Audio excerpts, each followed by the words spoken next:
ওই সময় হাসিনা হয়তো একটা গান গাইছিল, দুঃখের গান, কতজনকে কত কি দিলাম, যাবার কালে এক সংসারও দেখা না পাইলাম। কি মনে করতেছেন এই দুনিয়া ছেড়ে যখন আমরা যাব আমাদের সাথে কাউরে পাবো? এই জন্য খুব খেয়াল করবেন। আল্লাহর প্রশংসা করার কারণ হলো রুহের জগতে আল্লাহ আমাদের পক্ষে ছিলেন। কেমনে বুঝলেন? রুহের জগতে আল্লাহ আমাদের পক্ষে থাকার কারণ হলো দুনিয়ার জগতে আল্লাহ আমাদেরকে মুসলমানের ঘরে কবুল করেছেন। দুনিয়াতে মানুষ পাঠানোর দায়িত্ব কার? আল্লাহ যদি আমাদের হিন্দুর ঘরে পাঠাতো, মনে করেন, একটু চিন্তা করেন তো, যদি ইহুদি খ্রিস্টানদের ঘরে পাঠাতো আমাদের অবস্থা কি হতো? ভালো হতো? ভালো হতো না। কারণ আল্লাহ নিজেই বলেছেন,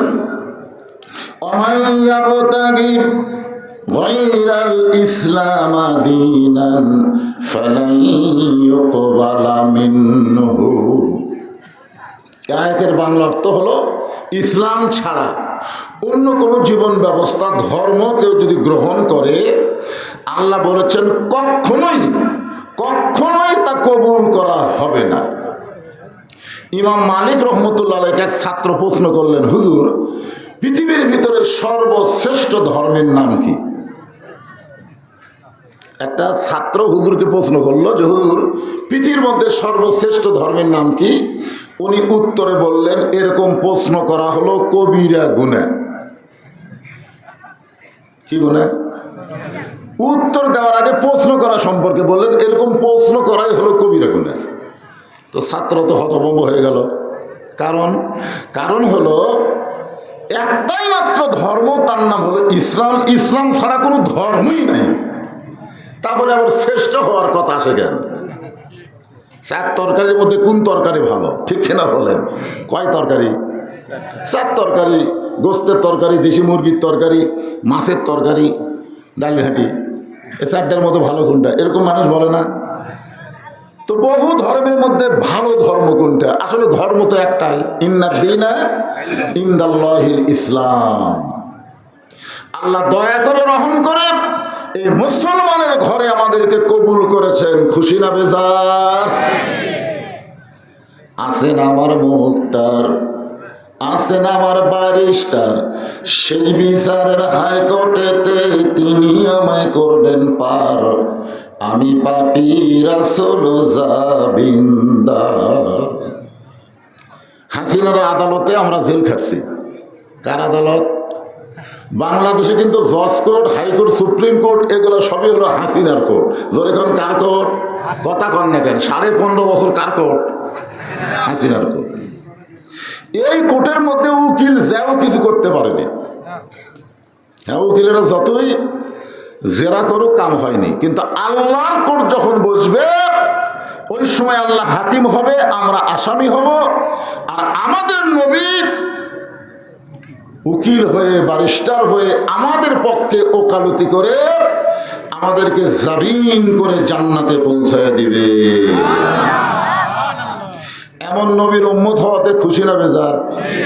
মাশাআল্লাহ। কারণ ঠেলা আছে, দেয় ঠেলা নাই? কোন আছে না? নাই। কি ঠেলা আছে? আমি সূরা আসর দিয়ে আপনাদের আসর করে দেব। হুজুর, ছেলেটার উপর জিনের আসর আছে, পরীর আসর আছে। আজকে যে সূরার তাফসীর হবে, এই সূরাটার নাম হলো আসর।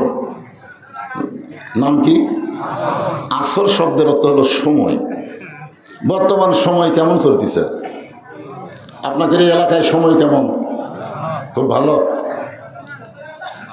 ছোট্ট একটা বাচ্চা কান্দে, আমার কয়, হুজুর দোয়া পড়ে দেন তো। আমি দোয়া ফুঁ দিলাম, কান্না থামে না। বলে, হুজুর পানি পড়া দেন। পানি পড়া দিলাম, খিলাইছে, তাও কান্না থামে না। ছেলের মা বলতেছে, বর্তমান সময়ে দোয়া দরুদের দাম নেই, দোয়া দরুদ দিয়ে কাম হচ্ছে না।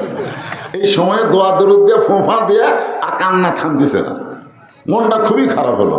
এই সময় কি দোয়া দরুদ চলবি না? কিছুদিন পরে মাকে দেখায় জিজ্ঞেস করলাম, মা, তোমার সন্তানের খবর কি? এখনো কান্দে নাকি? না হুজুর, আর কান্দে না। তো কান্না থামলো কেমনি? কোন দোয়ায়? বলার বাবা একটা মোবাইল কিনছে, যখনই কান্দে তখনই চালু করে দেয়, আর কান্দে না। এমনকি আমার সন্তান মোবাইল ছাড়া ভাতই খায় না। আপনার বলেন তো, যে সময় শিশু বাচ্চারা মোবাইলের খেলা দেখে কান্না বন্ধ হয়, মোবাইল ছাড়া ভাত খায় না, এই সময় খুবই ভালো চলতেছে। এই সময়ের শপথ করেছেন আল্লাহ। সময় অত্যন্ত গুরুত্বপূর্ণ একটা বিষয়। হাসিনার সময় শেষ, ইউনূসের সময় চলতেছে। দরকার কথা ঠিক কিনা? আগামীতে কে যে সময়ে, আরে ইউনূস নবীরে খাইল মাছেতে গিলিয়া, ফেরেশতা পাঠাইলেন আল্লাহ ইসমে আজম দিয়া, দমে দমে সে হরদম পড়ে সে ইসমে আজম, মাছেরই উদর হইতে বাঁচাইলা প্রাণ। সবাই বলেন আল্লাহু আল্লাহু, তুমি জানলে জালালুহু, শেষ করা তো যাই না গে তোমার গুণগান। ইউনূস বসার পর থেকেই ভারত আমাদের বাংলাদেশের উপরে খুবই খেপে গেছে। ধরে কোন কথা ঠিক কিনা? ভারতের একজন উগ্রপন্থী নেতা বলেই দিয়েছে যে বাংলাদেশকে গিলতে, বাংলাদেশকে খাইতে আমাদের 15 দিনের বেশি সময় লাগবে না। 3 দিকে ভারত, একদিকে সাগর, পলানোর কোনো রাস্তা নেই। আপনার বলুন তো, ইউনূস নবীকে কে কি গিলেছিল? হজম করে পারছে? তো বর্তমান সময় কে বসে আছে? ভারত। হিসাব করে কথা বলা দরকার। লোকটার বয়স বেশি, কাজ হলো ধীর গতি। জোরে কোন কি গতি? বয়স বেশি হলে মানুষের কাজ কি তাড়াতাড়ি হয় না, আস্তে আস্তে হয়? তা আপনার বলেন তো, ইউনূস সাহেবের বয়স কত? 83-84 বছর বয়সের একটা বুড়া মানুষের কাছে আপনি তড়িৎ গতিতে কাজ চালাতে হবে না, ধীরে ধীরে কাজ হবে। যেমন 32-36 হয়ে গেছে, প্রত্যেকটা বড় নেতার বাড়ি ভাঙ্গা চুরমার হচ্ছে। জোরে কোন কথা ঠিক কিনা? কাজ হচ্ছে কি হচ্ছে না? এই গত পরশুদিন সেনাপ্রধান যে বক্তব্য দিছে, আজকে আবার লরম লাগতেছে। কারণ কি? তুই তো জানিস না বাজান, গোটা পৃথিবীর ভিতরে ইউনূসের মতো নোবেল প্রাইজ পাওয়া কোন দেশের ক্ষমতার চেয়ারে কেউ নাই। ধরে কোন কথা ঠিক কথা বলেন না কেন? তাহলে মোটামুটি সময় কেমন চলতেছে? আল্লাহ সময়ের শপথ করলেন। এখন আমার সময় দিয়ে আমি কথা বলি। মিশে মায়াই বন্দি থাইকা করলাম কত খেলা, পশ্চিমে তাকায় দেখো তোমার ডুইবা গেছে বেলা, এক পলকের নাই ভরসা, মিশে সকল আশা, কখন বুঝি দারুণ ঝড়ে ভাঙবে তোমার বাসা। আল্লাহ তাআলা আসরের শপথ করে বললেন, ইন্নাল ইনসানা লাফি খুসর। ইন্না মানে নিশ্চয়, সবাই মনোযোগ দিয়ে শুনবেন। ইন্না মানে নিশ্চয়, ইনসান মানে মানুষ, লাফি মানে ভিতরে, খুসরুন মানে ক্ষতি। নিশ্চয় মানুষগুলো ক্ষতির ভিতরে। এখন বলেন তো, মানুষকে আল্লাহ ভালোবাসে কম না বেশি? কেমনে বুঝলেন? সূরা 3 পড়ে দেখেন, আল্লাহ তাআলা এই মানুষের কথা বলতে গিয়ে 4টা শপথ করছে। ধরে কোন কয়টা?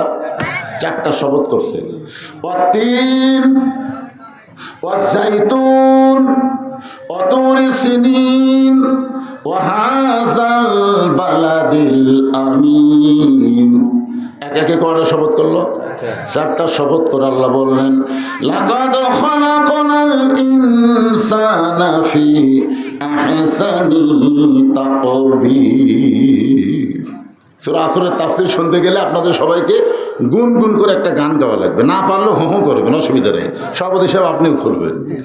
আদর করে মানুষ আল্লাহ বানায়া কেমনি দিবেন ক্ষতির মধ্যে ফেলিয়া।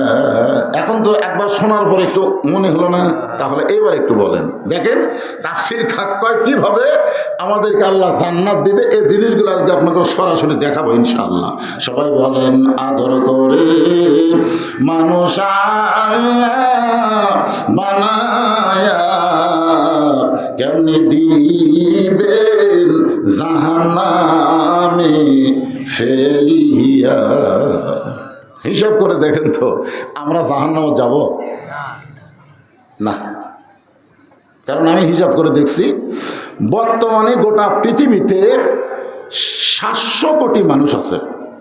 কম পক্ষে কত কোটি? 700 কোটি মানুষ। তার মধ্যে 200 কোটি হলো মুসলমান আর 500 কোটি হলো বেঈমান। 700 কোটির মধ্যে মুসলমানের সংখ্যা কত? 200 কোটি আর 500 কোটি হলো কাফের, ইহুদি, খ্রিস্টান, হিন্দু, এরা হলো 500 কোটি। আপনারা বলেন তো বেহেশত কয়টা? 8টা। ধরে কোন বেহেশত কয়টা? মুসলমানের সংখ্যা কত? 200 কোটি। আর দোজখ কয়টা? 7টা। সংখ্যা হলো 500 কোটি। তাহলে দোজখ একটা কম, সংখ্যা হলো 500, আর বেহেশত একটা বেশি, সংখ্যা হলো 200। এখন সাহাবেরা বললেন, হুজুর বেহেশত কত বড়, দোজখ কত বড়? আল্লাহ রাসূল বললেন, কোন একটা ছোট বেহেশতের মধ্যে 7টা জাহান্নাম যদি ফেলে দেওয়া হয়, অনুবীক্ষণ যন্ত্র দিয়ে দেখা লাগবে জাহান্নামগুলো গেল কোথায়। এখন চিন্তা করেন, একটা জান্নাতের কাছে 7টা দোজখ কিছুই না, আর এই ছোট ছোট 7টা দোজখের জন্য সংখ্যা হলো 500, আর বড় বড় একটা জান্নাতের জন্য সংখ্যা হলো 200। হিসাবে আমরা এমনি জান্নাতি। জোরে কোন কথা ঠিক না? তাহলে আল্লাহ কোন মানুষের জন্য বলল ইন্নাল ইনসানা লাফি খুসর? এই মানুষগুলা কারা? এখন আমাদের বাছাই করার দরকার আছে না? দরকার আছে না? আল্লাহ বললেন, বাছাই যদি করতে চাও তাহলে শোনো, ইল্লাল্লাযীনা আমানু ওয়া আমিলুস সালিহাতি ওয়া তাওয়াসাউ বিল হক ওয়া তাওয়াসাউ বিস সবর। সবাই মনোযোগ দিয়ে শুনবেন, এই 4টা। ধরে কোন কয়টা? এই 4টা কাজের মধ্যে যদি আমরা থাকি তাহলে আমরা ক্ষতির মধ্যে পড়ব না, বিনা হিসাবে আল্লাহ আমাদেরকে জান্নাত দিয়ে দিবে। আপনারা কি 2-4 বছর দোজখ খাইটা জান্নাতে যাওয়ার চাচ্ছেন? 2-1 আমাকে বলে, হুজুর আল্লাহ না হয় 2-4 বছর দোজখ খাটাবি, তারপরে কি ব্যস্ত দিবি না? আমি বললাম, দিবে ভাই। আলহামদুলিল্লাহ। যাক, দেখছেন 2-4 বছর জাহান্নামত থাকে তারপরে জান্নাত যাবি, কত বড় সাহস! আপনার বলেন তো, দুনিয়ার যে আগুন, জাহান্নামের আগুনের চাইতে পাওয়ার কম না বেশি? জাহান্নামের আগুনকে আল্লাহ পানির মধ্যে 70 বার চুবড়াইয়া চুবড়াইয়া আগুনের পাওয়ার কমাইয়া তারপরে সেইটা দুনিয়াতে দিচ্ছে। সেই দুনিয়ার জ্বলন্ত আগুনে 5 মিনিট হাত দিয়ে থাকার মরদ কে আছে? দেখে আত্মন্ত। তাহলে নর্মাল আগুনের মধ্যে যদি 5 মিনিট আপনি হাত দিয়ে থাকতে না পারেন, তাহলে জাহান্নামের আগুনে 2-4 বছর আপনি থাকবেন। এই কথা আপনার মনে আসতেছে কেমনে? আচ্ছা ঠিক আছে, আল্লাহ আমাকে জান্নাত দিবে, যদি আল্লাহ হিসাব চায়।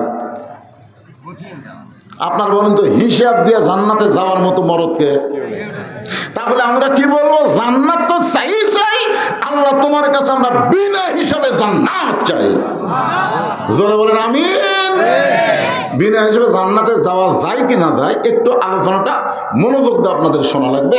এখানে 4টা বিষয় আলোচনা হবে। জোরে বলেন কয়টা? ছোট ছোট বাচ্চারা ভালোই হুঁকারি ধরতে চায়, মাশাআল্লাহ।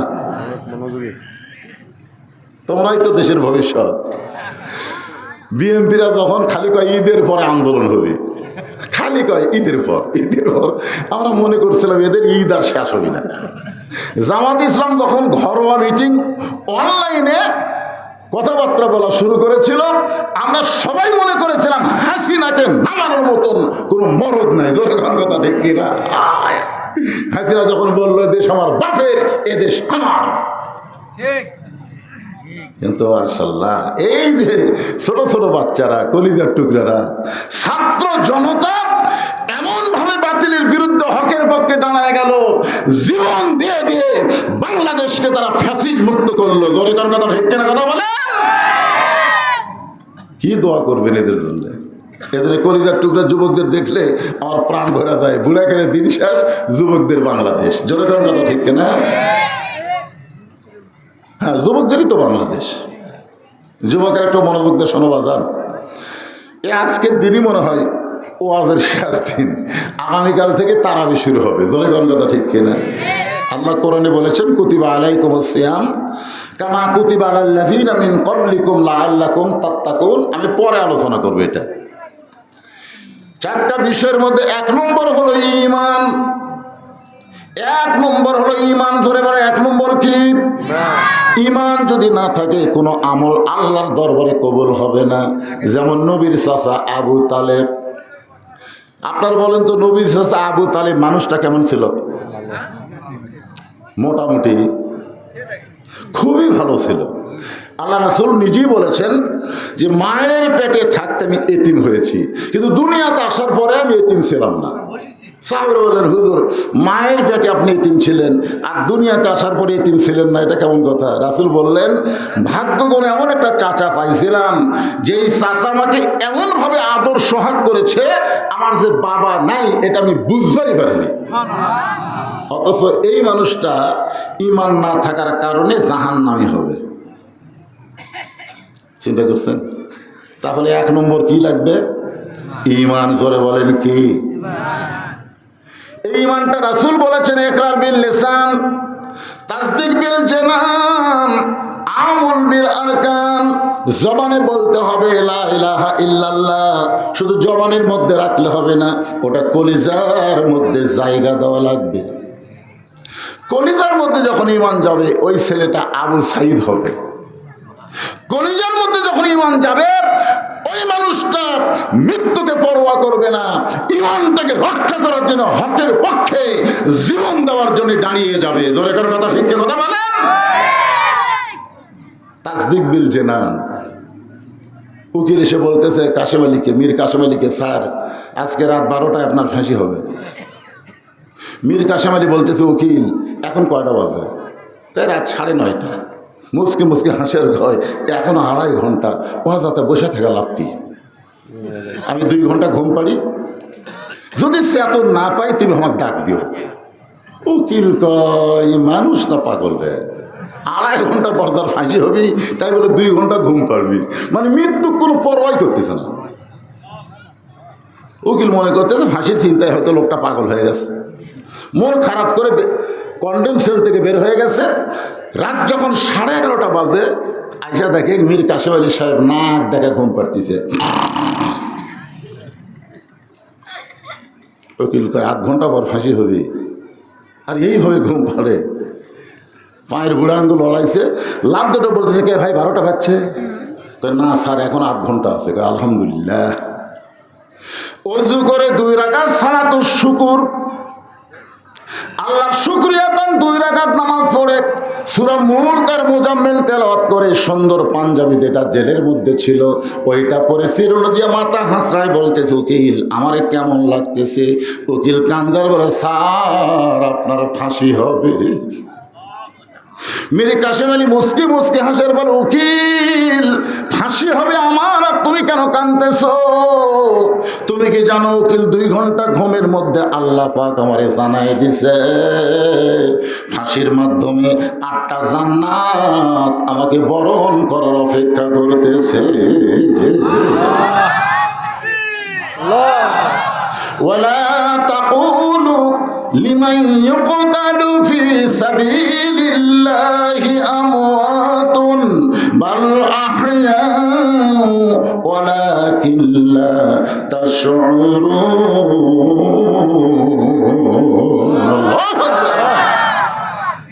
তাসদীক বিল জানান।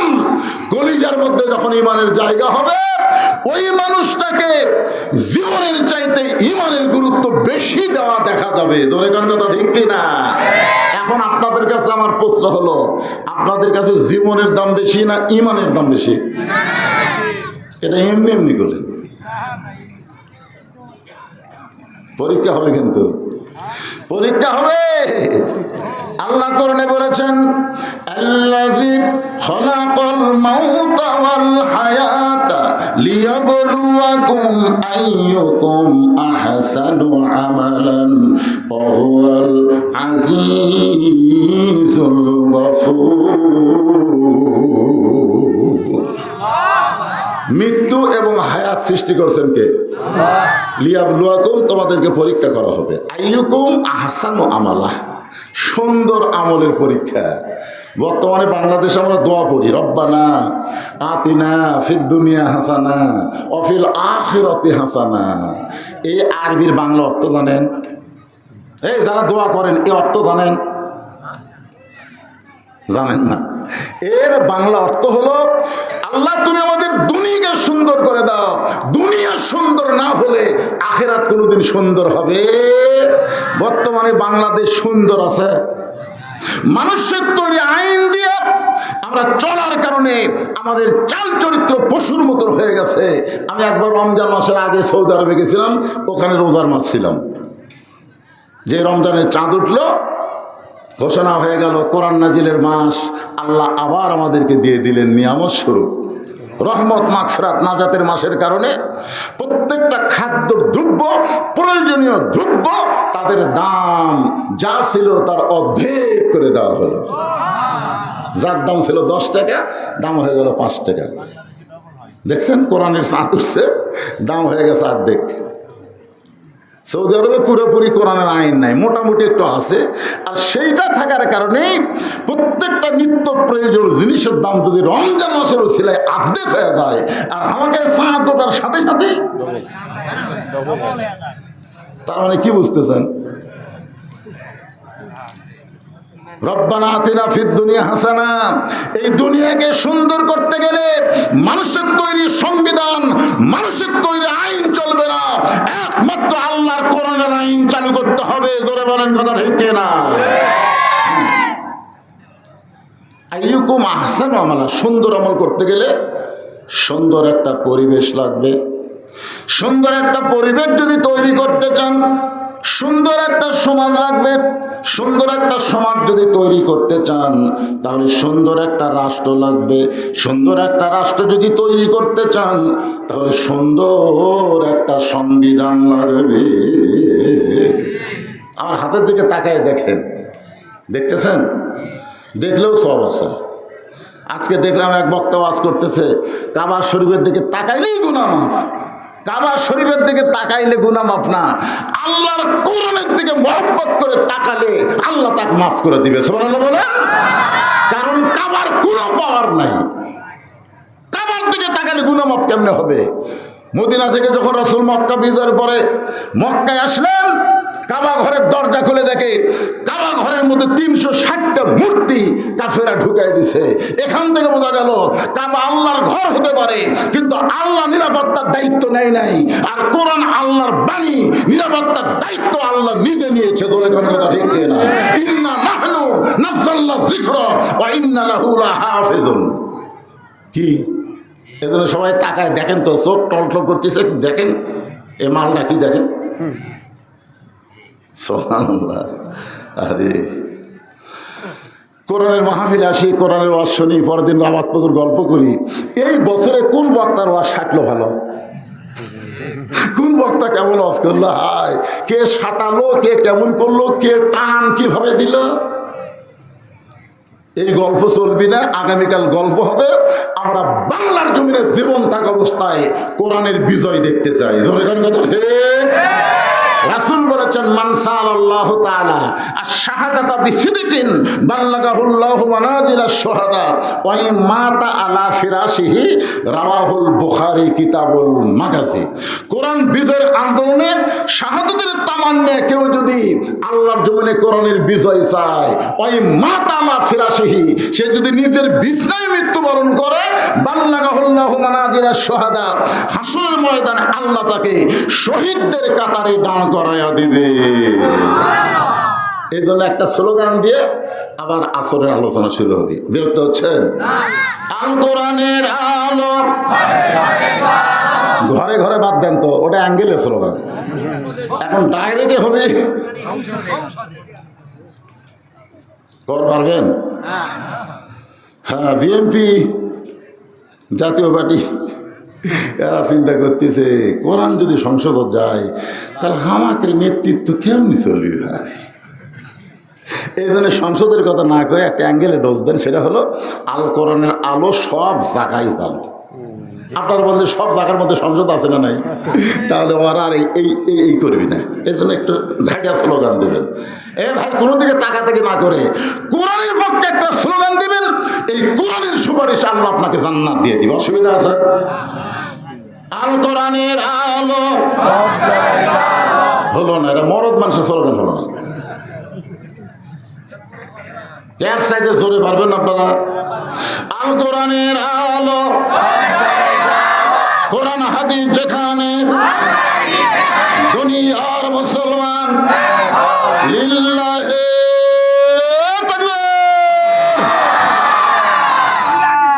তাসদিক বিল জানান, কলিজার মধ্যে যখন ঈমান থাকবে, ওই ব্যক্তির কাছে জীবনের চাইতে ঈমানের গুরুত্ব বেশি হবে।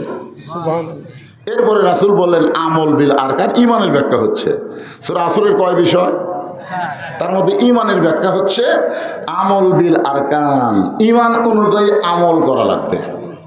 সূরা আসরের 2 নম্বর বিষয় হলো আমিলুস সালিহা, নেক আমল করো। আপনার বলেন তো, ঈমান গ্রহণ করার পরে আল্লাহ কর্তৃক যত আমল আমাদেরকে দিয়েছেন, তার মধ্যে সর্বশ্রেষ্ঠ আমলের নাম কি? সবাই এক বাক্যে বলা লাগবে, নাম কি? আরো জোরে জোরসে বলুন। সাবেক প্রধানমন্ত্রী হাসিনা কিন্তু 560টা মডেল মসজিদ বানাচ্ছে। গত বছর এক আওয়ামী লীগ নেতা আমাকে বলতেছে, হুজুর আমাদের প্রধানমন্ত্রীর ভালো কোনো গুণ আপনাদের চোখে পড়ে না। এই যে প্রত্যেকটা উপজেলায় একটা করে মসজিদ বানালো, এটাকে আপনাদের চোখে পড়ে না? আমি বললাম, ভাই আপনারা বলেন তো, মসজিদ কি দেখার জন্য তৈরি করা হয় না মসজিদের নামাজের জন্য তৈরি করা হয়? আপনার কিন্তু মসজিদ দেখার জন্যে। আপনি গোটা আবাদপুকুর এলাকায়, এই গোটা রানীনগর এলাকায় আপনি ঘুরে ঘুরে মসজিদ দেখেন আর বলেন এই রানীনগরের মধ্যে সবচেয়ে সুন্দর মসজিদ কোনটা রে? আপনি সব দেখে সুন্দর বলতেছেন, ওই মসজিদ সুন্দর, ওই মসজিদ একটু 2 নম্বর, ওই মসজিদ 3 নম্বর। আপনার একটা সব হবে, একটা সব হবে, কথা কন না কেন? মসজিদ দেখার মধ্যে কোনো সব নাই, মসজিদের মধ্যে ঢোকার মধ্যে সব আছে। জোরে কোন কথা, কথা কন না কেন? আপনারা বলেন তো, হাসিনা যে এত মসজিদ বানালো, মসজিদে কি ঢোকার কোনো আইন করছে? হাসিনা 560টা না, 5 লক্ষ যদি মসজিদ বানায়, একটা সোয়াবও পাবে না। কারণ হাসিনা সাধারণ কোনো হাসিনা না, হাসিনা হলো বাংলাদেশের প্রধানমন্ত্রী। জোরে জোরে কথা বল না কেন? আর প্রধানমন্ত্রীর জন্য আল্লাহ কি বলছেন? আল্লাযীনা ইম্মাক্কান্নাহুম ফিল আরদ, মুসলমানের মধ্যে কাউকে যখন ক্ষমতার চেয়ার দেওয়া হবে, তার 1 নম্বর দায়িত্ব হলো আকামুস সালাত, নামাজ কায়েম করা। জোরে কোন কথা ঠিক কিনা? তুমি ক্ষমতার চেয়ার পায় মসজিদ বানাবা, নামাজ কায়েমের বিল পাস করবা না, তোমার আমলনামায় একটা সওয়াব হবে না। জোরে কোন কথা ঠিক কিনা? কথা বলেন। তাহলে ঈমানের পরে ঈমানকে রক্ষা করার জন্য 1 নম্বর আমলের নাম কি? আপনি বলেন তো, রোজা না রাখলে লোকটা বেঈমান হবে, হজ না করলে লোকটা কাফের হবে, যাকাত না দিলে লোকটা কাফের হবে, এরকম কোনো হাদিস আছে? নেই। আমি যত হাদিস পড়ছি, রোজা না রাখলে কাফের হবে, হজ না করলে কাফের হবে, যাকাত না দিলে কাফের হবে, নাই। কিন্তু নামাজ না পড়লে মারাত্মক কথা। এই হাদিসগুলো পড়তে পড়তে আমার চোখে পানি আসে। যখন হাদিসটা পড়ি, বাইনাল আব্দি ওয়াল কুফরি তরকুস সালাত, বান্দা আর কাফের মধ্যে পৃথক করার জিনিসটার নামই হলো নামাজ। যেই ব্যক্তি নামাজ পড়ে সে হলো বান্দা, যে নামাজ পড়ে না সে হলো কাফের। এখন এই যে হাজারো মানুষের মধ্যে মাগরিব এশার নামাজ কারা পড়েননি? হাত তুলবার বলতেছি না, আপনার মধ্যে একটা বিবেক আছে না নাই? কেন ভিডিও মানে রাই, তোমাকে খবর কি? হায় হায় রে, মাইকের অপারেটরের খবর কি? মাইক আলা, এটা কি? সুবহানাল্লাহ। টুপির উপর পাগড়ি পরে নামাজ পড়লে 70 গুণ সওয়াব হয়। সেদিন থেকে লোকটা পাগড়ি পরেই নামাজ পড়ে, সব বেশি যায়। একদিন মসজিদে গিয়ে দেখে পাগড়ি আনে নেই। এখন চিন্তা করে বাড়ির যা পাগড়ি আনতে, না, জামাতে নামাজ পড়লে 27 গুণ, পাগড়ি মাথার দিলে 70 গুণ। কোনটা ধরি কোনটা ছাড়ি? মন বলতেছে 70ই ধর। ইচ্ছা করে জামাতে নামাজ বাদ দিচ্ছে। সবাই নামাজ পড়ে যখন বাড়িতে গেছে, ও তখন মসজিদের সামনে কাতারে গিয়ে এক টানে লুঙ্গি খুলছে। লুঙ্গি খুলে ওই লুঙ্গি আড়াআড়ি ভাঁজতে মাথার বাঁধিছে, বান্দার উপর থেকে শেষদাত গেছে। ইতিমধ্যে এক মুসল্লি মসজিদের মধ্যে ঢুকে গেছে, সর্বনাশ, 5-7 মারছে থাবা। লাভ দুটে বলে মানে মারলে কেন ভাই? বলে মারার কারণ তো লুঙ্গি। বলে আপনার চোখ নাই, লুঙ্গি আমার মাথায়। আরে পাগল, মাথাত খেন। বলে সবের আশায়, আপনি জানেন না পাগড়ি করে নামাজ পড়লে 70 গুণ সওয়াব। লোকটা বলে পাগল, লুঙ্গি পরা হলো ফরজ আর পাগড়ি পরা হলো সুন্নাত। ফরজ তরফ করে কেউ যদি সুন্নত আদায় করে তার তো কোনো সওয়াব হবে না, বরং পাপ হবে। ওয়াজ শোনা হলো মুস্তাহাব আর এশার নামাজ পড়া হলো ফরজ। এশার নামাজ বাদ দিয়ে যারা ওয়াজ শুনতেছে, জোরে কর, এশার নামাজ বাদ দিয়ে যারা ওয়াজ শুনতেছে, তারা লুঙ্গি খুলিয়া মাথায় পাগড়ি পরেছে। আমার সাথে সবাই বলা লাগবে, দেখছো তো কারা কারা বলে না, যারা যারা বলবি না মনে করবেন এরা এসা পড়েনি, এখনই চোখ ধরা পড়বে। আপনি বলবেন আর খালি সাইডে খেয়াল করুন বলে কি বলে না, সবাই বলেন এশার নামাজ বাদ দিয়া যারা বলেন, এশার নামাজ বাদ দিয়া যারা ওয়াজ শুনতেছে, তারা লুঙ্গি খুলিয়া মাথায় পাগড়ি পরেছে। মান তারাকা সালাত, এই হাদিসটা আরো কঠিন। এটা বুখারী এবং মুসলিম দুই কিতাবে আছে। মান তারাকা সালাত মুতাম্মিদান ফাকাত কাফারা, ইচ্ছা করে একটা ওয়াক্ত নামাজ যারা না পড়বে তারা অবশ্যই কাফের হয়ে যাবে, অবশ্যই। তাহলে মাগরিবও পড়েনি, এশাও পড়েনি, এর খবর কি? ওই আমার নিয়ত করা আছে ফজরও পড়বো না। রে শোনেন, আপনাকে তো যাত্রাপুর মসজিদটা মাশাআল্লাহ আসার সময় দেখলাম সেই সুন্দর, আলহামদুলিল্লাহ। মুয়াজ্জিন সাহেব আছে এখানে? মুয়াজ্জিন সাহেব আপনি? ফজরের মুসল্লি কীরকম হয়? এখন 1.5 লাইন তো হয়, 1.5 লাইন হয়। জুম্মার দিনে ফুল। ও জুম্মার দিনে ফুল, ফজরের 1.5 কাতার। আপনার বলেন তো কোন নামাজের দাম বেশি? কত দাম আপনি জানেন? ফজরের নামাজের কত দাম? অথচ বাংলাদেশের মুসলমান জানি না ফজরের নামাজ কেউ যদি বাড়িতে পড়ে মসজিদে না আসে সে মুনাফিক হয়ে যাবে, বাড়িতে পড়লেও মুনাফিক। আর জুম্মার নামাজ যদি না পড়ে কোনো কারণে জোহর পড়লেও তার নামাজ আদায় হয়ে যাবে। আর সেই জুম্মা 5 কাতার হয়, ফজর হয় 1.5 কাতার।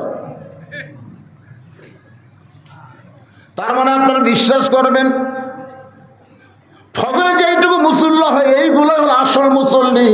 জুমার দিনে যারা মুসল্লি হয় এরা হলেন ফাওয়াইলুল্লিল মুসল্লি, ফাওয়াইলুল্লিল মুসল্লি। হাসরের ময়দান আল্লাহ বলবেন যারা 5 ওয়াক্ত নামাজ বাদ দিয়ে খালি জুম্মা পড়ছে তাদেরকে আমি আল্লাহ জান্নাত দিয়ে দিলাম, যাও লা তাকনাতু মির রাহমাতিল্লাহ। আল্লাহর দয়ার কাছে কোনো কিছু কুলে আল্লাহ কয় খালি জুম্মা পড়ছে 5 ওয়াক্ত পড়নি, আমি আল্লাহ দয়া করে তার জান্নাত দিয়ে দিলাম, যাও। তখন জুম্মা পাটি বলবো আল্লাহ আমরা আগে জান্নাত পেলাম, 5 ওয়াক্তরা বসে থাকি, জুম্মাদার কই করে তোর কি খবর আছে? এক দৌড়ে জান্নাতের কাছে গিয়ে দেখবে জান্নাতের দরজার বিশাল একটা তালা। জুম্মা পাটি বলবো আল্লাহ আমাকে জান্নাত দিলেন কিন্তু দরজার যে তালা আছে, আল্লাহ কাছে চাবি তোদের কাছে আছে, বাড়ি করে দেখ। তখন পকেট খুঁজে একটা চাবি পাবি, তালার মধ্যে ঢুকবি কিন্তু ঘুরবি না। বলবে আল্লাহ চাবি তো ঢুকলো তালার মধ্যে ঘরে না কেন? আল্লাহ বলে পাগলা তালার মধ্যে 5টা দাগ আছে, তোকে চাবির মধ্যেও 5টা দাগ থাকা লাগবে, দাগে দাগে মিল হবি, কুট্টুস করে খুলে দিবি। তখন আল্লাহ রে কিসের দাগ? বলে এটা 5 ওয়াক্ত নামাজের দাগ। আমাদের তো দাগ নাই। আল্লাহ কয় তেল তেলা চাবিলে তালা খুলবো, জান্নাত দেখে ফেরত। যারা খালি জুম্মা মারতেছেন এরা জান্নাত দেখবার পারবেন কিন্তু ভিতরে ঢুকবার পারবেন না। লেখে নেন, খাতায় লেখে নেন, খালি জান্নাত দেখা হবে ঢোকা হবে না। আর সালাতু মিফতাহুল জান্নাহ, নামাজ হচ্ছে বেহেশতের চাবি। জোরে কোন সুবহানাল্লাহ। পুরুষ মানুষের জন্য 5 ওয়াক্ত নামাজ, একটা ওয়াক্ত নামাজ বাদ দেওয়া যাবে না। ওয়া আমিলুস সলিহার মধ্যে পুরুষের জন্য এক নম্বর নেক আমল হলো নামাজ, আর নারীদের জন্য এক নম্বর নেক আমলের নাম হলো পর্দা। এই যাত্রাপুরের মায়েরা যারা পর্দার অন্তরে বসে আছেন, পুরুষের জন্য এক নম্বর হলো নামাজ, আর নারীদের জন্য এক নম্বর নেক আমলের নাম কি? আরো জোরে বলেন, পর্দা। পর্দা যদি না থাকে মেয়েদের একটা আমল আল্লাহ কবুল করবে না, একটাও করবে না। তুমি রোজা থাকবে, নামাজ পড়বে, আর পাড়ার লোক সব লোক তোমাকে দেখবি, সরাটক বসে গল্প করবি, আমাকে পাড়ার মধ্যে সবচাইতে সুন্দরী বউ কার রে? আপনারা বলেন তো, পাড়ার মধ্যে কার বউ সুন্দরী? এটা যদি স্বামী ছাড়া কোনো পরপুরুষ কবার পারে, তাহলে বুঝবেন ওই স্বামী জাহান্নামী। কথাটা খেয়াল করে শুনছেন? পাড়ার মধ্যে কার বউ সুন্দরী এটা স্বামী ছাড়া যদি অন্য কোনো পুরুষ কবার পারে, তাহলে বুঝবেন ওই স্বামী হচ্ছে দাউস, আর দাউসের জন্য লা ইয়াদখুলুল জান্নাহ, সে কোনোদিনও জান্নাতে যাবার পারবে না। এই কথা কন না কেন, কথা কন না কেন? এখন বলেন, পাড়ার মধ্যে কার বউ সুন্দরী? হুজুর আমাদের খান্দর ছাড়া কাম করবেন, আমরা সেই মরদ নয়। একটু মনোযোগ দিয়ে শুনবেন। আল্লাহর নবী ফাতেমার ঘরের মধ্যে গিয়ে মুসকি মুসকি হাসতেছে। নবীর মেয়ে ফাতেমা বলে, বাবা আমার ঘরের মধ্যে মুসকি মুসকি হাসেন কারণ কি?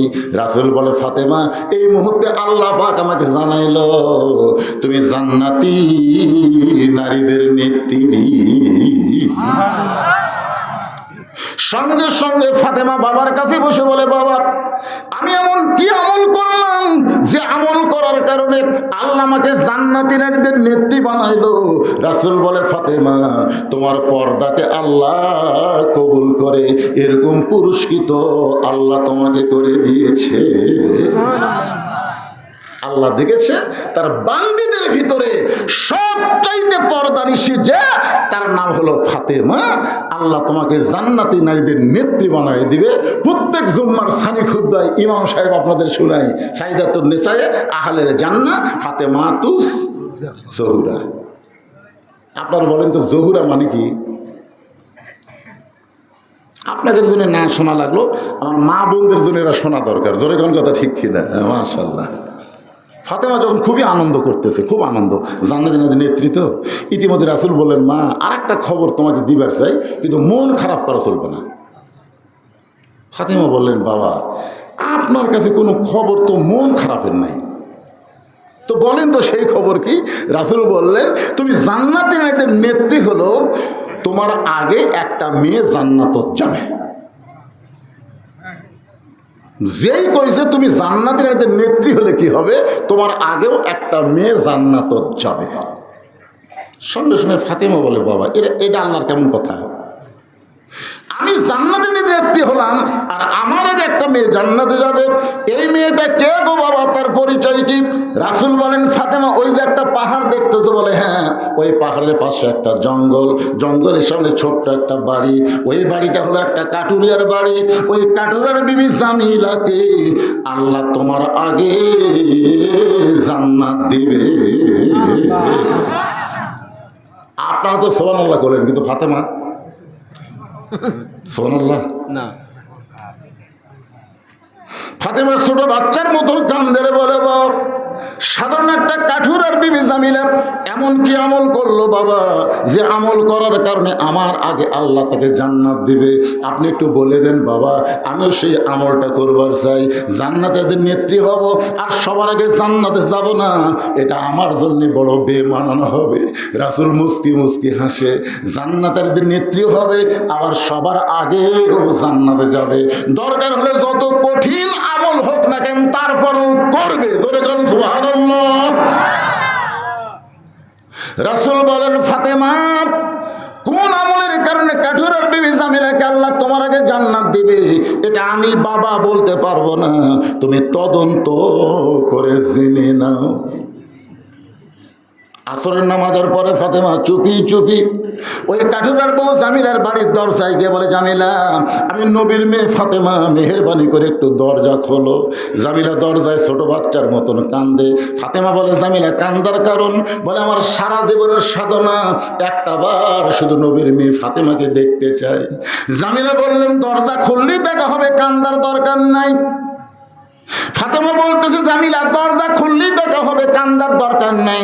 জামিলা বলে, ফাতেমা কান্দার কারণ হলো আমার স্বামী এখন বাড়িতে নাই, স্বামীর হুকুম ছাড়া ফাতেমার জন্য দরজা খুলতে আমি বড় ভয় পাই। ফাতেমা কয়, ওরে বাবা রে, স্বামীর হুকুম ছাড়া ফাতেমার জন্য দরজা খুলতে? হে মায়েরা, আজকের অধিকাংশ মা স্বামীক মানে না। কথা মান না কেন? আপনাকে যাত্রাপুরের খবর আপনারাই ভালো জানেন।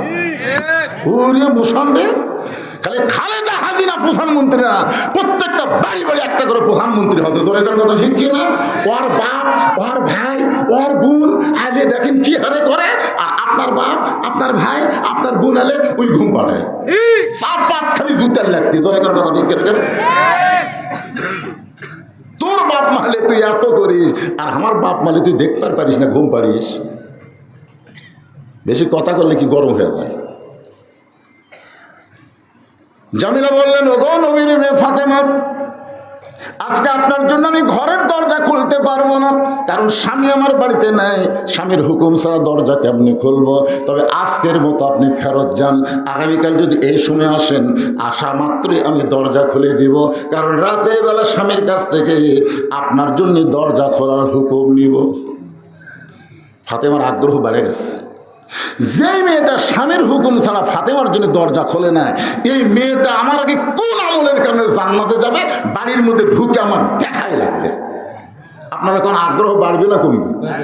ফাতেমা বললেন, জামিলা অবশ্যই আগামীকাল এই সময় তোমার বাড়ির দরজায় আসবো ইনশাআল্লাহ।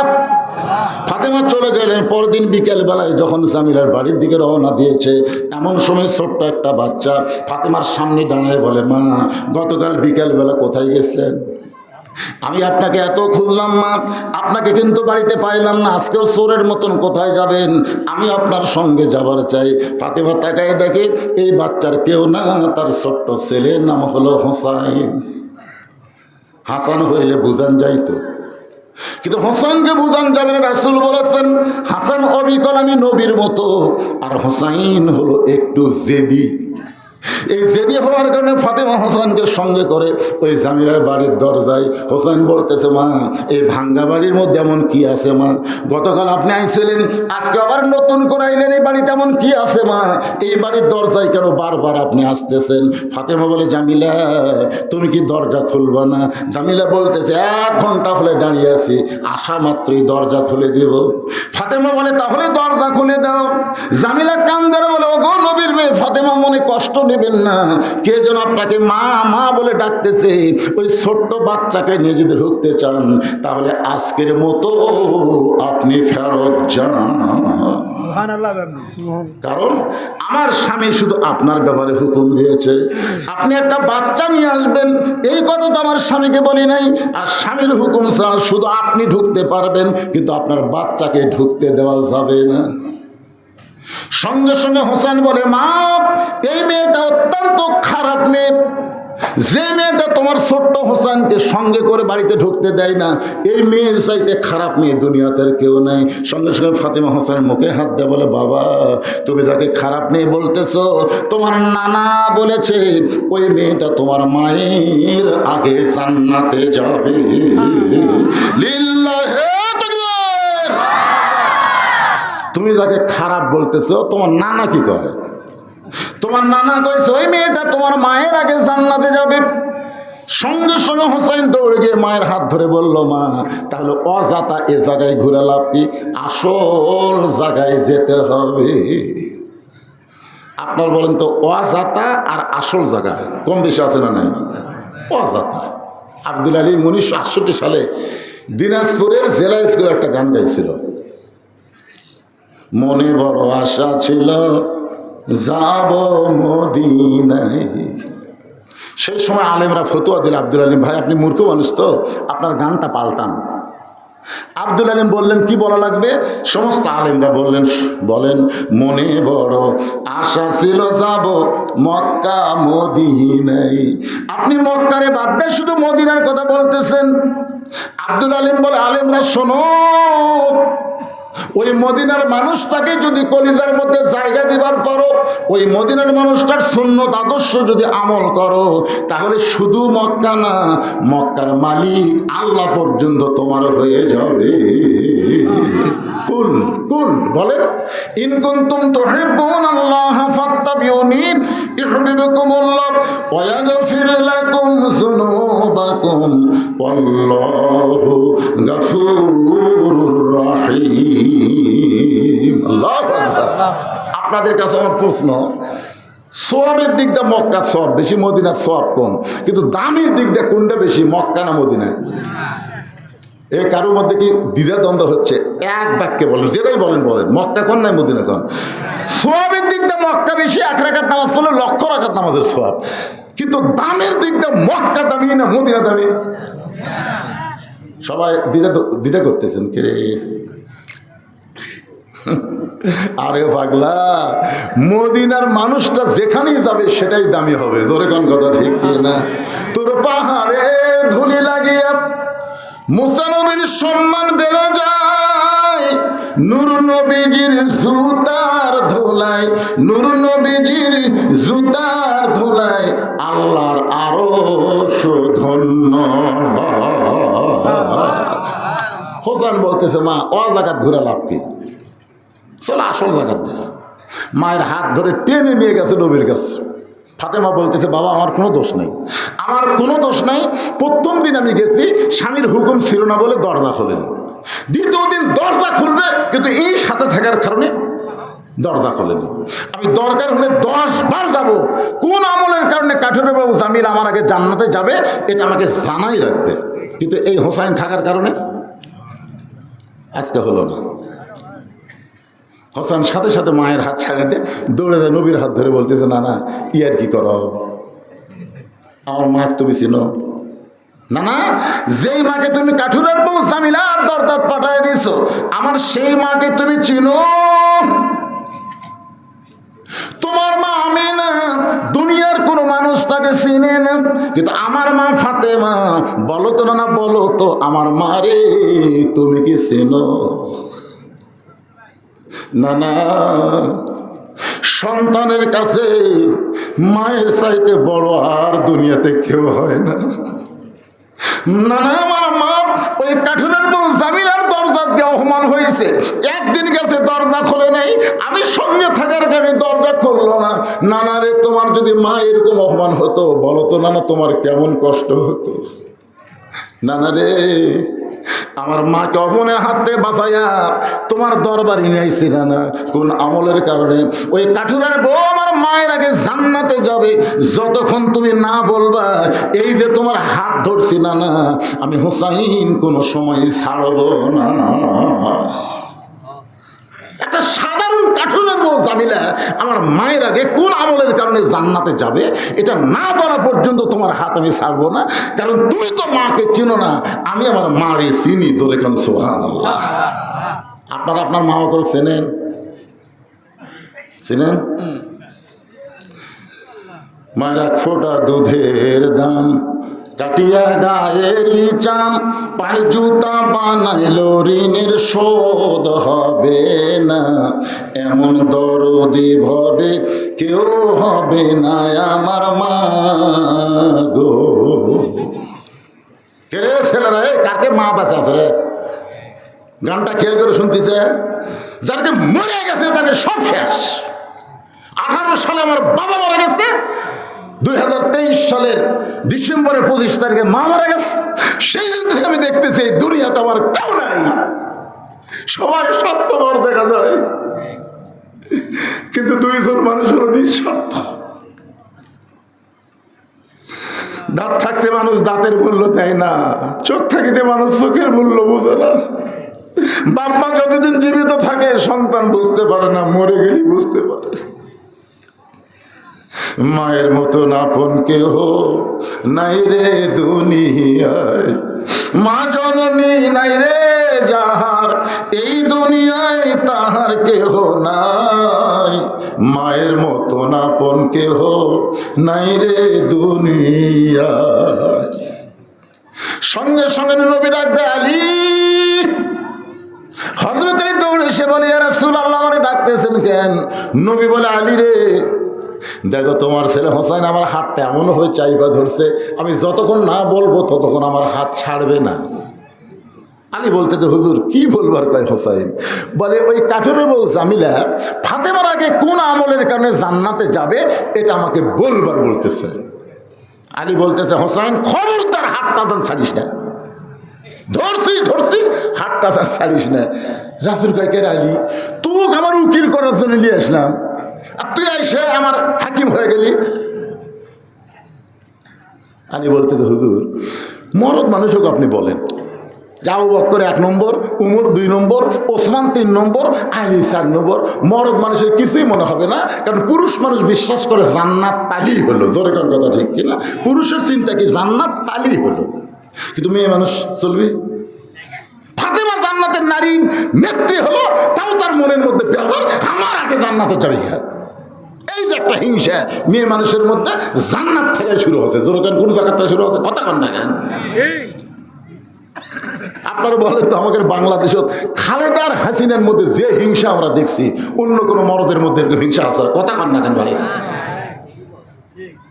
শাশুড়ি আর বেটার বইয়ের মধ্যে যে হিংসা, শ্বশুর আর জামাইয়ের মধ্যে কোনো হিংসা আছে? আপনারা বউ শাশুড়ির যুদ্ধ দেখছেন, কিন্তু শ্বশুর জামাইয়ের যুদ্ধ দেখছেন? কারণ জামাইও মরদ, শ্বশুরও মরদ, কোনো হিংসা নেই। আর এই মেয়াকের মধ্যে তা হিংসা ভাই। আমার বড় মেয়ে মাছের তরকারি পাক করে আমার দিয়েছে, বড় মেয়ে খালি টেবিলের চারদিকে ঘুরতেছে, আমি বুঝবার পারছি। আমি মাছ খাচ্ছি আর বলতেছি মা গোটা বাংলাদেশের বহু জায়গা তো ওয়াজ করলাম মা, বহু মাছ খেলাম, কিন্তু তোমার হাতের মধ্যে যে কী মধু আছে। মেয়েটা আর এক টুকরা তুলে দেখে আব্বু আর এক টুকরা খান, কিন্তু তাকে দেখে আমার বউ খালি গাল ফুলে বসে আছে। কে গো তোমার কি হয়েছে? তাই এখন থেকে মেয়ের বাড়িতে পার হয়ে যান, আপনার মেয়েই পারে, আমি তাই পারি। ওরে বাবারে, মেয়ের প্রশংসা করলে মায়ে মন খারাপ করে, এরাই হলো নারী জাত। জোরে কোন কথা ঠিক কি না? যা তারপরে তো আগামী 3রা ফেব্রুয়ারি আবার দাওয়াত দিছে। আজকের বার শোনার পরে মেয়েরা হরতাল করবি এটা জানার না আসে। কেরে ভাই এখনো সুযোগ আছে, দাওয়াত ফেরত নেন। আমার মায়েরা মনে কষ্ট নিয়েন না। রাসূল বলে আলী একদিন নিষেধ করেছিলাম, আজকে বলার হুকুম দিলাম। আলী বলতেছে রাসূলুল্লাহ আপনি যদি বলার হুকুম দেন তাহলে আমার কোনো আপত্তি নেই। ফাতেমা দৌড়ে গিয়ে বলে স্বামী গো তাহলে আপনাকে কি বলার হুকুম দিল? আলী বলতেছেন ফাতেমা কোন আমলের কারণে কাঠুরের বউ জামিলা তোমার আগে জান্নাতে যাবে এটা আমি অনেক আগেই জানি, কিন্তু রাসূল নিষেধ করেছিল বলে আমি বলি নাই। আজকে যখন নবী বলার হুকুম দিল আমি তাহলে বলি, তুমি ধৈর্য নিয়ে শোনো। ফাতেমা বললেন ধৈর্যের কথা কেন বলতেছেন? আলী বলতেছেন ফাতেমা এক নারীর প্রশংসা আর এক নারীর কাছে করা যায় না, ধৈর্য নিয়ে দুনিয়ার কোনো নারীর প্রশংসা শুনবি না। জোরে কোন কথা ঠিক কিনা? বিশ্বাস যদি না হয় আজকে আপনার বইয়ের হাত বুকের উপর নিয়ে বলবেন আল্লাহ যদি আমাকে জান্নাত দেয় জান্নাতে হুর পাবো, খালি এই কথা বলে দেখবেন তো আপনার হাত বুকত থাকে না কুটি যায়, খালি বলে দেখবেন। আজকে পরীক্ষা করেন আসলে আমরা জান্নাতে গেলে কি পাবো? কথা মান না কেন পাবো সেটা বলা যাবে না, কেন বউ খালি কবেন আল্লাহ আমাকে জানাতে হুর দিবি গো, ফট করে হাত টান দিবি। আমার কাছে হুরের ধান্দা করতেছেন?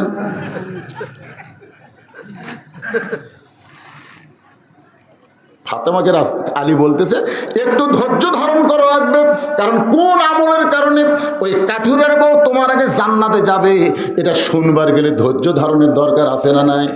সঙ্গে সঙ্গে ফাতেমা বললেন ইন্নাল্লাহ মা'আস সাবিরিন, ধৈর্যশীলদের সঙ্গে কে আছে? আরো জোরে বলেন। আলী বললেন ফাতেমা তাহলে শুরু করলাম। তোমার কি মনে আছে একদিন ঘরের মধ্যে দুপুর বেলায় তুমি আমার সামনে কান্নাকাটি শুরু করে দিলে। আমি চোখের পানি মুছে দিয়ে বললাম, ফাতেমা কান্দার কারণ কি? তুমি কইলা, স্বামী গো, আপনার পকেট হাতায় দেখলাম একটা টাকাও নাই, ঘরের মধ্যে দেখলাম কোনো খাবার নাই, আমার বাবার বাড়িতে খোঁজ না দেখলাম আমার বাবার বাড়িতেও কোনো খাবার নাই। কিন্তু আপনি কি জানেন গো স্বামী, আমার হাসান হোসেন ক্ষুধার জ্বালায় কানতে কানতে ঘুমায় গেছে, এখন ঘুম থেকে চেতন পাইলে উঠেই খাবার চাবে, কিন্তু ঘরে কোনো খাবার নাই। আমার দুইটা সন্তান যদি খাবার জন্য কান্দে, আপনার কষ্ট না হলেও আমি মা কিন্তু সহ্য করতে পারবো না। আলী বলে, ফাতেমা তাহলে তুমি কি বলবার চাও? ফাতেমার সঙ্গে সঙ্গে একটা ওড়না বের করে স্বামীর হাতে দিয়ে বলে, স্বামী গো, এই ওড়নাটা আমি যত্ন করে রেখেছি, আমি মাঝে মধ্যে পরি, আর ওড়নাটা পরবো না, আমার বড় পছন্দের ওড়না, এই ওড়নাটা আপনাকে দিয়ে দিলাম। এই ওড়না বিক্রি করার যে টাকা হবে, সেই টাকা দিয়ে আজকের মতো আপনি খাবার নিয়ে আসবেন। হযরত আলী বলে, ফাতেমা তোমার ওড়নাটা আমার পকেটের মধ্যে ঢুকায় দিয়ে আমি বাজারের দিকে রওনা দিলাম। আমার মনের মধ্যে কোনো শান্তি নাই, কারণ আমার বিবির ওড়না আজকে বিক্রি করা লাগবে। যদি বিক্রি করবার যায় আর খরিদ্দার যদি হঠাৎ জিজ্ঞাসা করে ফেলে, আলী ভাই ওড়নাটা কার, আর আমি যদি বলি আমার বইয়ের ওড়না, তাহলে পুরুষ মানুষ মাত্রই মনে করবে যে এই স্বামী বইয়ের জিনিস বেচা খায়, এই স্বামী হলো দুর্বল স্বামী। আপনার কোনদিন বইয়ের জিনিস বেচা খাচ্ছেন? খাননি? শ্বশুর বাড়ির থেকে যে বউ মালা পাশে সব ঠিক আছে, কতক্ষণ ঠিক আছে, খাবার বসে খালি বলতে হতেই হলো না। বউ কয়, কি হলো না গো? আমার জমির ধারে জমি আছে গো, 80,000 টাকা দাম, কিন্তু আমার 60,000 টাকা আছে, 20,000 টাকার জন্য জমি হাত ছাড়া হচ্ছে। বউ বলতেছে, ধৈর্য ধর, এ বছর না হলে সামনে বছর হবে। স্বামী বলছে, তোর বাপের জমি, যে ধৈর্য ধরে আগামী বছর আমাকে দিবি। বউ কয়, এত রাগ করেন কে? বলে, রাগ করার কারণ তুই খালি দয়া করলি, তুই একটু দয়া করলি জমিটা হয়। বউ কয়, আমি কি দয়া করবো? এই যে মালা গলার দিয়ে আমাকে ভাত দিচ্ছিস, এই মালা তোর বাপ বিয়ার সময় তোকে দিছে, এই মালার কোনো ঢপ আছে? সোনা আছে এটা আমি মানি, কিন্তু সাইজ নাই। কিন্তু এও এতদিনের পুরাতন মালা, এটা চলে। এখন যে ডিজিটাল সোনার মালা নামছে রে, হায় হায়, তুই খালি পুরাতন মালা আমাকে খুলে দে। মুসলমানের বাচ্চা, ভাত ছুঁয়া আদা করতেছি, আগামী বছর এই সময় তোকে 2 ভরি সোনার ডিজিটাল মালা বানা দেবো রে। এমন পোষ মারছে, বুঝলেন? ওই মালা খোলা স্বামীর হাতে দিচ্ছে। স্বামী বিক্রি করে জমি লিছে 1 বছর, আর কোনো খোঁজ নেই। 1 বছর পরে মেয়ে বউ বলতেছে, কে গো, গত বছর এই দিন মালা খুলে দিলাম, 1 বছর হয়ে গেল, আপনি আমার 2 ভরি সোনার মালা দিবার চাইছিলেন। স্বামী বলতেছে, তুই বলছিস তোর ওয়াজ শুনিস না? বউ কয়, বলছি তো কি ওয়াজ করছে? বলছি তো ওয়াজ করছে, মেয়েরা কেবলমাত্র এক ব্যক্তির জন্য সাজতে পারবে, সেই ব্যক্তি হলো তার স্বামী। স্বামী ছাড়া কোনো পুরুষের জন্য সাজাই জায়েজ নাই। তাহলে তুই গলাত মালা দিয়ে কার সামনে রাখবো? তুই তো আমার জন্য মালা পরবি, তো মালা ছাড়াই যদি তোকে ভালো লাগে, তো খা মালার কি দরকার আছে? প্রেম হলো অন্তরের জিনিস। বউ কয়, আল্লাহ রে, এর মতন সিটার তো দুনিয়াতে নেই। এরকম কিছু স্বামী আছে না নাই, বইয়ের জিনিস বেচা খাই? ধরে বলেন, কার জিনিস? আলী বলতেছেন, ফাতেমা তোমার ওড়না বিক্রি করবার যায় বারবার আমার মনে হয়, যদি খরিদ্দার হঠাৎ জিজ্ঞাসা করে ওড়না টাকার, আর আমি যদি বলি আমার বউ ফাতেমার, তাহলে অবশ্যই মনে মনে বলবে আলী দুর্বল হয়ে গেছে। আলী বলে, ফাতেমা ওই ওড়নাটা পকেটের মধ্যে নিয়ে ঘুরতেছিলাম, বের করার কোনো সাহস পাচ্ছিলাম না। এমন সময় দিকে খরিদ্দার আমার সামনে এসে সালাম দেয়, বলে, আলী ভাই আপনি মনে হয় কিছু বিক্রি করবেন। আলী বলে, ফাতেমা আমি আশ্চর্য হয়ে গেলাম, পকেটের ওড়নার খবর আল্লাহ জানে, আমি জানি, দুনিয়ার কেউ জানে না। অত খরিদ্দার বলতেছে আপনি মনে হয় কিছু বিক্রি করবেন। আমি পকেট থেকে ওড়না বের করলাম, তাকায় দেখি খরিদ্দার ব্যাগের মুখটা ফাঁক করে ধরলো, ব্যাগের মধ্যে ওড়না দিলাম, ওই খরিদ্দার একটাবার ওড়নার দিকে তাকাইলো না, ব্যাগের মাঠটা চাইপা ধরে আমার হাতে 6টা দিরহাম দিয়া খরিদ্দার যখন চলে গেল, ফাতেমারে শোনো, ওই 6টা দিরহাম দৌড় দিলাম খাবার দোকানে। দোকানদারকে বললাম, ভাই দেরি করো না, এই 6টা দিরহামের যে খাবার হবে একটা টোপলা করে আমার হাতে দিয়ে দাও। দোকানদার 6টা দিরহামের খাবার টোপলা করে যখন আমাকে দিবে, আমি 6টা দিরহাম দিব, টোপলাখানা নেব। এমন সময় একটা ফকির এসে আমাকে সালাম দিয়ে বলে, আলী রে, আজকে 3 দিন হলে আমার বাড়িতে কোনো খাবার নাই। আলী 3 দিন হলো আমার বাড়িতে কোনো খাবার নাই, আল্লাহর হস্তে একটু খাবার দিবার পারবা না? আলী বলে, ফাতেমা আমার এত রাগ হয়ে গেল, আমি যেন ফকিরকে বলি আল্লাহর হস্তে মাফ করো। এমন সময় আল্লাহর কোরআন বলতেছে, আম্মা সাইলা ফালা তানহার, আলী রে সাইলকারীর উপরে রাগ করিস না, সাইলকারীকে খালি খালি ফিরাই দিস না। আমি তখন মনে মনে সিদ্ধান্ত নিলাম 6টা দিরহামের মধ্যে 1টা দিরহাম ফকিরকে দিব, 5টা দিরহামের খাবার নিয়ে হাসান হোসেনের কাছে যাব।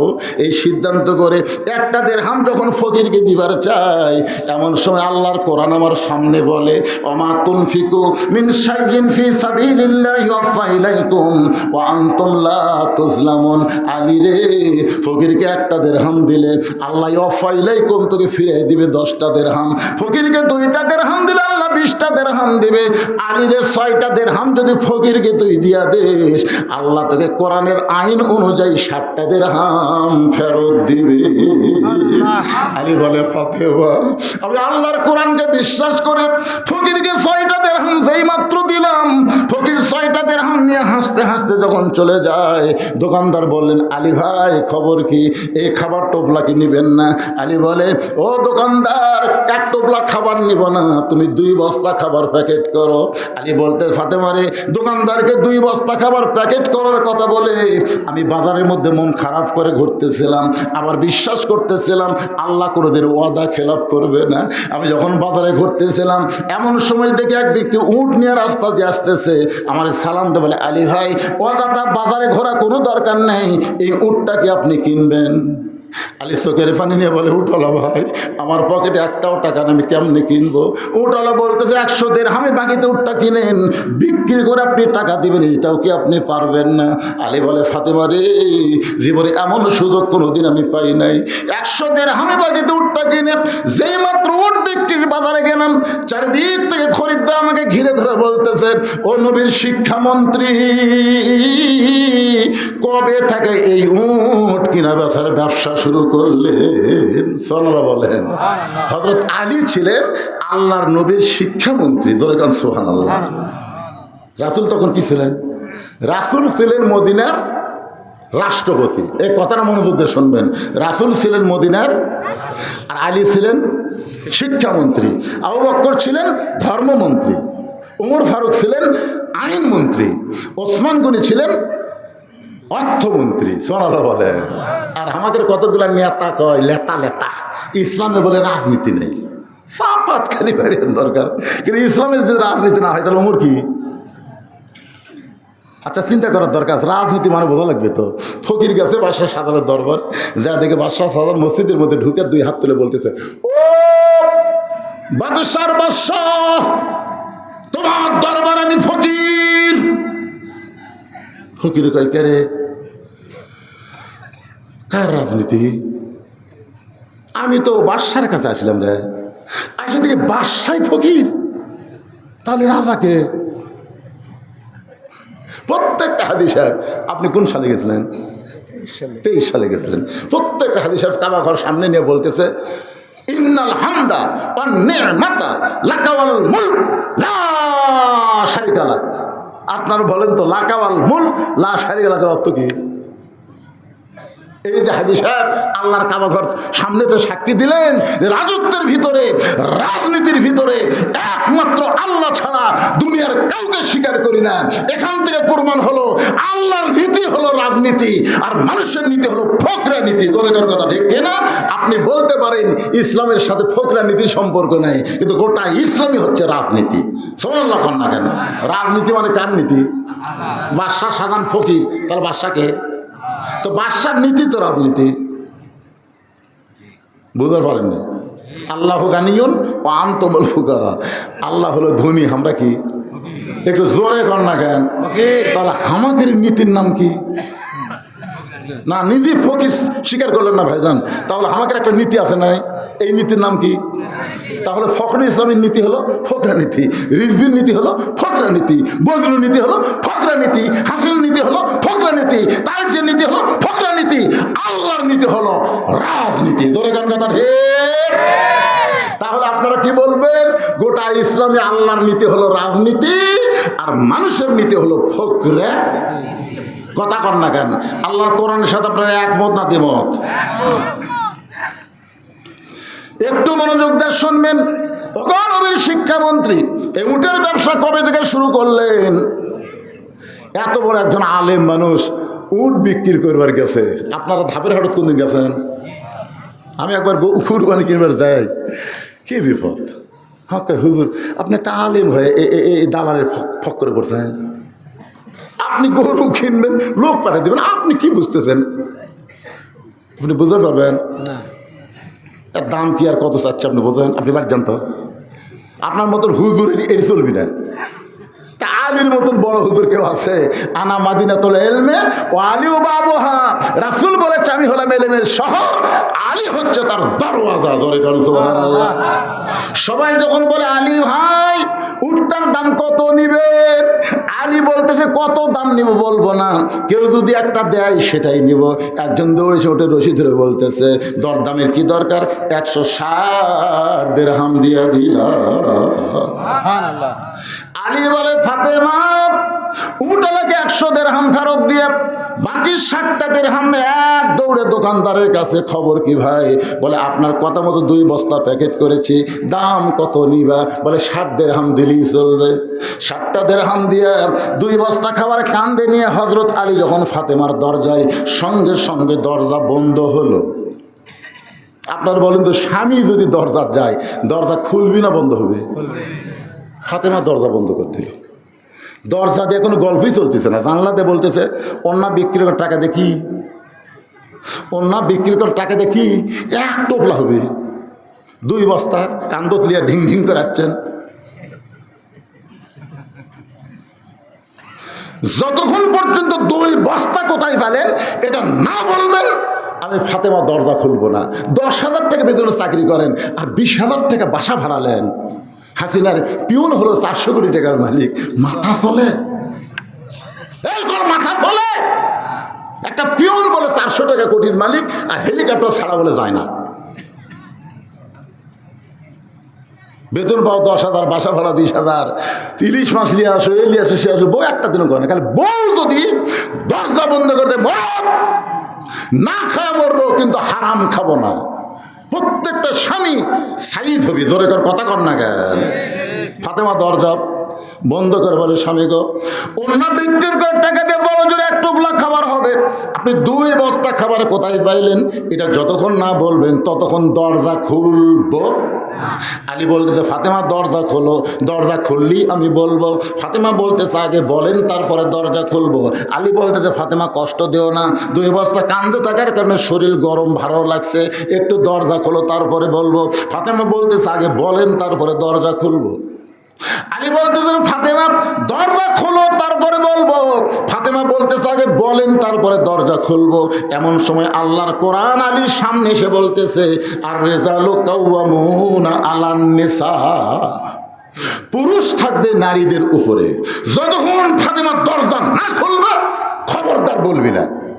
সরাল্লা খান না কেন? পুরুষ কি নারীর তলে না উপরে? এ কথা কন না কেন? এটা কি আমার কথা কছি না আল্লাহর কথা? তো আজকে আমাদের বাংলাদেশে কিছু মরদ মানুষ আছে, তারা মিছিল করে নারী পুরুষের সমান অধিকার। কিন্তু আল্লাহ বলতেছে আর রিজালু কাওয়ামুনা আলান নিসা, পুরুষেরা থাকবে নারীদের উপরে। আর তুমি বলতেছো সমান অধিকার, তার মানে আল্লাহ চাইতে ভালো বোঝো। নারী যদি মা হয় তাহলে বাবার চাইতে মায়ের মর্যাদা অনেক উপরে। কথা কন না কেন? তাহলে বাবা আর মা আপনি সমান করবে চাইলে হবে? মা বড় না বাপ বড়? একেবারে এতদিন ওয়াজ কি শুনছেন? মা বড় না বাপ বড়? আরো জোরে বলেন, কার পায়ের তলে বেহেশত? কোন বাপের পায়ের তলে বেহেশত দুনিয়ার কেউ বলবে পারবি? আপনারা বলেন তো ছেলে বড় না মেয়ে বড়? একজন কছে এক মেয়ের বাপ রে, আমি বোধহয় মেয়ের বাপ। ছেলের চাইতে ইসলামে মেয়ের অধিকার অনেক বেশি। সুবহানাল্লাহ কন্যা কেন? তুমি মেয়ে হও মা, তোমার অধিকার বেশি। তুমি মা হও, তোমার মূল্য বেশি।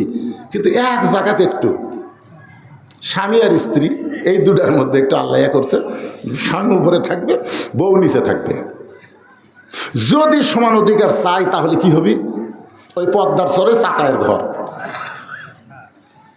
ইলিশ বিক্রি করে ওরা, জালে জালে নি। হঠাৎ একদিন উঠছে ঝড়, এত জোরে ঝড় উঠছে, খালি বালু উঠতেছে পদ্মার চড়ছে।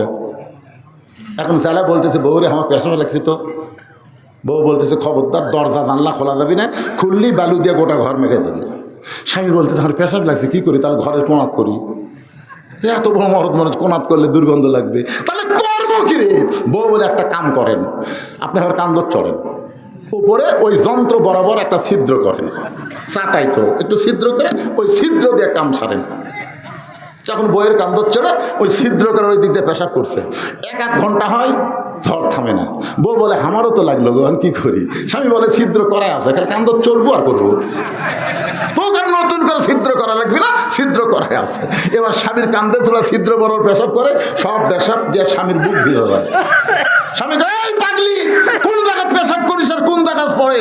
বউ বলে, মরো স্বামী জানো না, সব জায়গায় সমান অধিকার চলে না। ধরে গন্ডটা ঠিক না? আপনারা বলেন সব জায়গায় সমান অধিকার চলবে? তাহলে এই মিছিল যারা করতেছেন, একটাবার আয়াতের দিকে খেয়াল করেন। আর রিজালু কাওয়ামুন আলান নিসা, পুরুষ থাকবে নারীদের উপরে।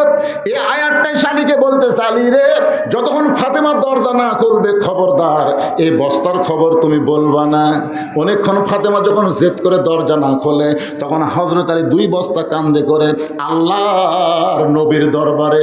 নবী তখন বসেছিলেন, আলীর এই অবস্থা দেখে উঠে এসে আলীর কপালে একটা চুমা দিয়া নবী নিজের হাতে আলীর কাঁধ থেকে 2টা বস্তা নামায়া নিলে। সুবহানাল্লাহ। রাসূল তাকায় দেখে আলীর মুখটা ভার। আল্লাহ রাসূল বলে, আলী, তোমার 2 বস্তা কান্দর থেকে আমি নবী নিজেই নামা দিলাম, তোমার কপালে একটা চুমাও দিলাম, তারপরেও তোমার মুখ ভার কেন? আলী, তোমার মুখটা ভার কেন? আলী বলতেছে, আপনি ভালো হুজুর, আপনি আসলেই মহান, আপনি ভালো, কিন্তু আপনার বেটি। নবী কয়, কি? আর বেটি কি? এই কি কি খবর? না না কিছু না। রাসূল বলে, আলী রে, আমার মেয়ের সম্পর্কে একটা বাজে শব্দ উচ্চারণ করতে পারবি না।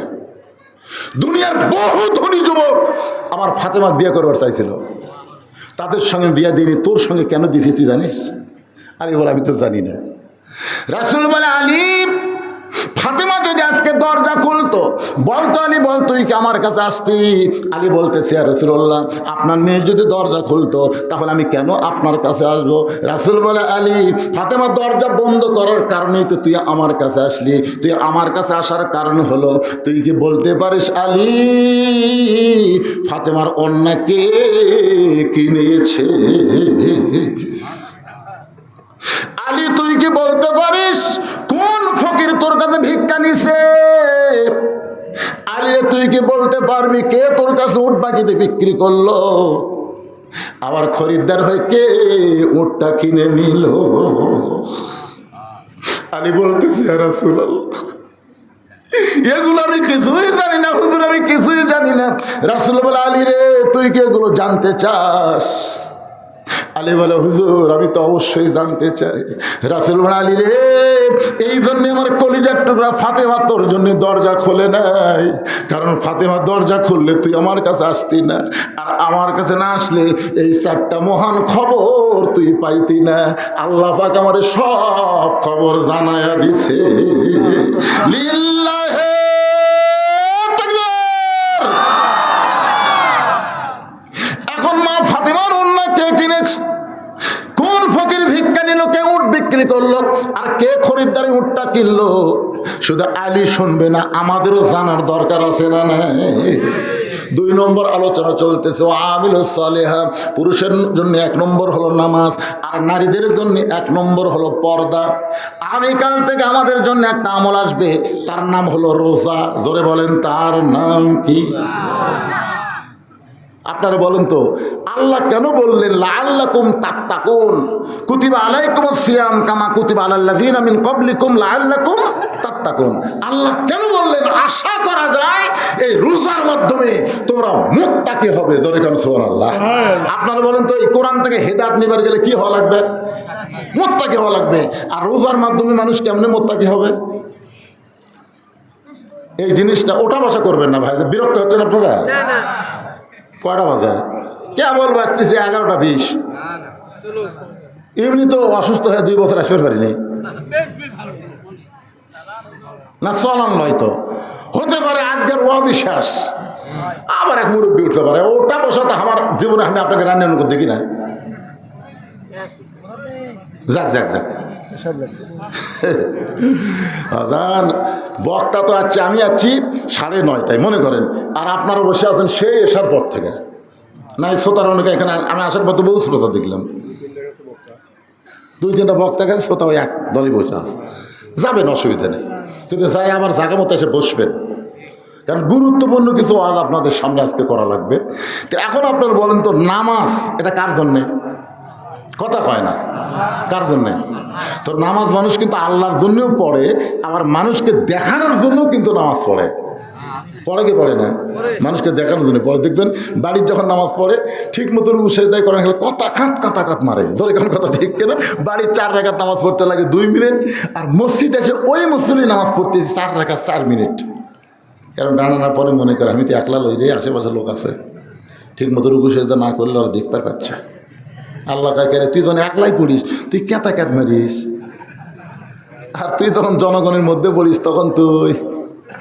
আমার এলাকার এক চেয়ারম্যানে দাঁড়াচ্ছিল, ওই একদিনে আসরের নামাজ 4 বার পড়ছে। আপনার বলেন তো, একদিনে আসরের নামাজ যে 4 বার পড়ে, ওই আল্লাহর জন্য পড়ছে। কথা কয় না কেন? জামাই নামাজ পড়ে না, শ্বশুরের বাড়িতে গেছে জুম্মার দিনে, জুম্মার আজান দিলে জামাই শুতে আছে, বউ বলতেছে কে গো, আব্বা যাচ্ছে মসজিদ, তুমি যাবা না? তুই জানিস না আমি নামাজ পড়ি না। কারে পাগল, আব্বা মরে গেলে সম্পত্তি কে পাবে? শ্বশুরের কোনো বেটা নাই, যাও। বইয়ের কথা মতো এখন বার হচ্ছে, শ্বশুর বলে চলো ভাই, জামাই বলে চলো আব্বা, নামাজ ছাড়া মুক্তি নাই, ওইকে নামাজ পড়ে চাই। এটা হলো দেখানোর জন্য। তাহলে বোঝা গেল নামাজ আল্লাহর জন্যও পড়ে, মানুষকে দেখানোর জন্যও নামাজ পড়ে। হজ মানুষ আল্লাহর জন্য করে, আবার মানুষকে দেখানোর জন্য হজ করে। আপনারা বলেন তো, আজকাল বাংলাদেশে কোনো নামাজের আগে এরকম লেখা আছে নামাজি মাওলানা বদরুল রশিদ লেখা আছে? আমি কিন্তু 11 সালে প্রথম হজ করছি, তার আগে নামাজ ধরছি। কোনোদিন আমার মাইকিং করতে বলো না নামাজি মাওলানা বদরুল রশিদ, কোনোদিন বলে না। কিন্তু 11 সালে হজ করে এসে 2-4টা বিজ্ঞাপন আলহাজ লেখেনি। আমি বললাম, কারে ভাই তোরা জানিস না আমি হজ করছি? আল্লাহ তাই কেড়ে হাজি, এত আগে নামাজ ধরলি, তুই নামাজই কোনোদিন হলি না, আর হজ করে আসি তুই হাজি। তার মানে তুই তো আল্লাহর জন্য হজ করিস নাই, মানুষকে জানার জন্য হজ করছিস। জোরে করার কথা ঠিক কিনা? দেখবেন হজ করে আসে কতগুলো লোক চাষটলে বসে, কেউ কিছু শুনবার চায়নি। আমি বলছি যে আরাফার ময়দানে সাপ হলো ভাই, তার মানে ওই যে হজ করছে এটা জানার লাগবে না? পাথর মারবার যায় ভাই রে, রাস্তা ভুল করছো না ভাই, শোনাবি গল্প, শোনাবি শালা, হজ করতে মানুষকে জানাবি। তার মানে বোঝা গেল আল্লাহর জন্য হজ করে, মানুষকে জানানোর জন্য মানুষ হজ করে। যাকাত মানুষ আল্লাহর জন্য দেয়, আবার মানুষকে জানানোর জন্য যাকাত দেয়।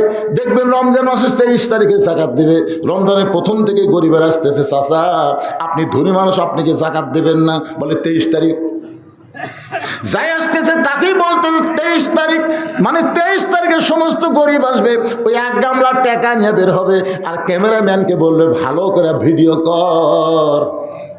তার মানে বোঝা গেল আল্লাহর জন্য যাকাত দেয়, আবার মানুষকে জানানোর জন্য যাকাত দেয়। জোরে কোন কথা ঠিক কি না? এই জন্য নামাজের মাধ্যমে মানুষ মুত্তাকি হওয়ার পারে না, হজের মাধ্যমে মানুষ মুত্তাকি হওয়ার পারে না, যাকাতের মাধ্যমে মানুষ মুত্তাকি হওয়ার পারে না। কিন্তু রমজান মাসে রোজা আল্লাহর জন্যও করে, মানুষকে দেখানোর জন্য রোজা করে। একটা রোজাদারও নাই যে 16 ঘন্টা না খাইয়া পানি না পান করে মানুষকে দেখানোর জন্য একটা লোক রোজা রাখে, এরকম গোটা পৃথিবীতে একজনও। আচ্ছা আপনি যখন, আমি একদিকে আমার এক মুসল্লি এই কুলি করবার যায়, বুঝছেন, কুলি করবার যায়, পানি বলে ওরা আল্লাহ দিবাদ গেছে, আমি তো আর দেখিনি। ওই কি আছে ভাই রে, এরকম করতে হুজুর কুলি কেন লাগছে। আপনি বলেন তো, ওর যে আল্লাহ দিবাদ পানি গেছে এটা আমি জানি, তাহলে ওই এরকম কান দিচ্ছে কেন? হায় হায় রে, সামান্য পানি গ্যাসে সন্দেহ হয়েছে।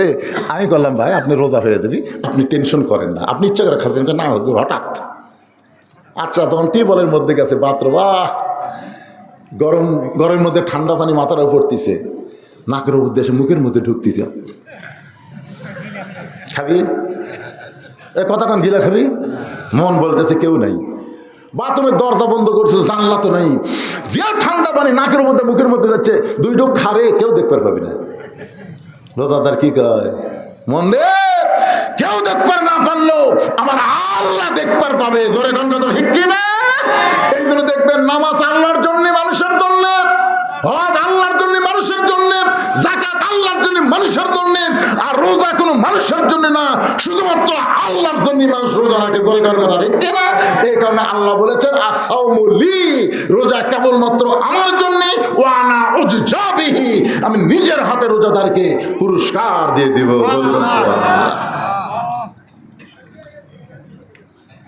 আল্লাহ বলতেছেন সালামুন আলাইকুম তিবতুম ফাদখুলুহা খালিদিন। আল্লাহ বলবে, রে রোজাদারেরা, আমি আল্লাহ তোমাদের জন্য জান্নাতের দরজা খুলে দিলাম, তোমরা জান্নাতে প্রবেশ করো। সঙ্গে সঙ্গে রোজাদার বলবে ওয়াকালুল হামদুলিল্লাহিল্লাযী সাদাকানা ওয়া'দাহু ওয়া আওরাসানাল আরদ। জোরে কান সুবহানাল্লাহ। আপনি যে আমাকে জান্নাত দিবেন সেটা আমরা দুনিয়া শুনিনি। আল্লাহ আপনি আমাকে জান্নাত দিবেন সেটা আমরা দুনিয়া শুনিনি, শুনেছি তো জান্নাত দিবেন। তা আপনি কি মনে করছেন জান্নাতের দরজা খুলে গেলি আমরা পাগলা হমো? আল্লাহ কয় কি ঠেলা রে, কে রে জান্নাত দিচ্ছি ঢোকো কেন? আপনি কি করছেন? রোজাদার আমাকে না দেখে আমার জন্য রোজা রেখেছে, আমি আল্লাহ তাদের জন্য রায়হান নামক একটা দরজা দিব, সেই দরজাতে রোজাদার ঢুকবে, আল্লাহর সঙ্গে দেখা হবে। জোরে কান সুবহানাল্লাহ। যতক্ষণ আপনার দেখা না পাচ্ছি কিসের জান্নাত? আপনি কি মনে করছেন আমরা 16 ঘন্টা জান্নাতের জন্য না খাইছিলাম? আল্লাহ কয় আচ্ছা বিপদে সোনাল্লাহ কয় সেই রোজা আসতেছে ভাইজান। কারা কারা রোজা রাখবেন না হাত তোলেন তো দেখে। না না বুঝতে পারেন, এই মাইক আলা ভাই কি মাইক রে, বুঝতে পারে না রোজা রাখবে না কারা? আসলে মাইকের সাউন্ডকে আপনার বুঝতে পারতেছেন? তার আমি কি বলছি, কারা কারা রোজা রাখবেন না।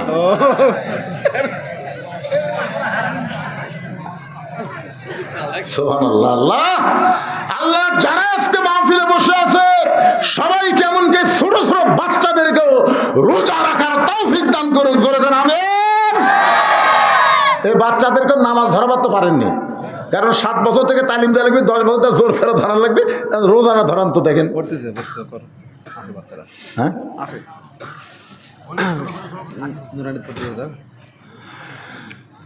এরপরে আল্লাহ বলতেছেন ওয়াতাওয়াসাউ বিল হক। সূরা আসরের 3 নম্বর বিষয় ওয়াতাওয়াসাউ বিস সবর। হক কথা বলতে হবে, হক পথে চলতে হবে, ধৈর্য ধারণ করা লাগবে। এই দুইটা বিষয়ের উপর আমি আলোচনা নিয়ে আসতেছি। আমি কোনো অস্থির যাব না। নবী ওয়াজ করবেন, আলী বসে আছেন, মনে আছে আপনাদের? মনে আছে?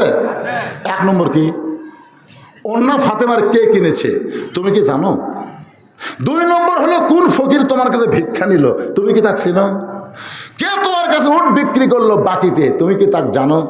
কে আবার খরিদ্দার উট কিনলো তুমি তাকে চিনো? আলী বলতেছে না, রাসূল বলে আমি বলতেছি। রাসূল এখন বলবেন, আলী শুনবেন। আপনারাও শোনার জন্য রেডি আছেন। কিন্তু আমাকে একটা কথা বলা হয়েছে, হুজুরের যে মাহফিল আল্লাহর ঘর মসজিদকে কেন্দ্র করে, এই মাহফিলের জন্য 10টা মিনিট একটা আপনি উন্নতি কলমে আদায় করবেন। প্রতি বছর যেন আমরা মাহফিল করতে পারি, এই নিয়তে আল্লাহর কতগুলো বান্দারা দান করবে। এখানে অনেক আল্লাহর বান্দা আছে যাদের বাপ মা কবরে গেছে, এটা একটা ইসালে সব মাহফিল। প্রতি বছর আপনার বাপ মা দাদাদের জন্য দোয়া হবে। এই দোয়ার মাহফিলে 10,000 টাকা, 5,000 টাকা, 1,000 টাকা, এমনকি একটা আল্লাহর কোরআনের দাম 500 টাকা, সর্বশেষে 500 টাকা কেউ যখনই দান করবেন, একটা কোরআনের মূল্য, কোরআনের দাম দেওয়ার সওয়াব আল্লাহ আপনাদের বাপ মার কবরে দিয়ে দিবে। এই জন্যে আসেন আল্লাহর বান্দারা, এতগুলো মানুষের মধ্যে এই মসজিদের উন্নয়ন কল্পে আগামী বছর মাহফিল হবে। এই মাহফিলের জন্য 10,000, 5,000, 1,000, এমনকি 500 টাকা কোন আল্লাহর বান্দা দেবেন? সর্বোত্তম 10,000 টাকা কে দিবেন? এই কোরআনের মাহফিলের জন্য একটু নামটা বলেন। বাবা মা কান্দে, সেই কবরের মধ্যে ছেলের মুখের দিকে তাকায় আছে বাৎসরিক ইসালের সব মাহফিলে। কোন ছেলে তার বাপ মাকে জান্নাতে দেওয়ার জন্যে একটু কলিজা খুলে, মুখ খুলে, জবান খুলে একটু বলবেন 10,000 টাকা দিবেন। এই আপনাকে এই গ্রামের লোকের আগে দেওয়া লাগবে, বাইরের লোকেরা তো দিবেই, ওরা চাদরের মধ্যে ব্যাগের মধ্যে দিবে ইনশাল্লাহ। কিন্তু আপনারা এই যাত্রাপুরের যারা আছেন, যাত্রাপুর গ্রামবাসী, যাত্রাপুরের জামাই, এই গ্রামে আইসেন জামাইরা দাওয়াত খেতে, জামাইয়ের মধ্যে একজন বলেন, হুজুর আমার শ্বশুর শাশুড়ি মারা গেছে, হুজুর আমার বাপ মা দুনিয়াতে নেই, তাদের রোহের মাগফিরাতে 10,000 টাকা দেব।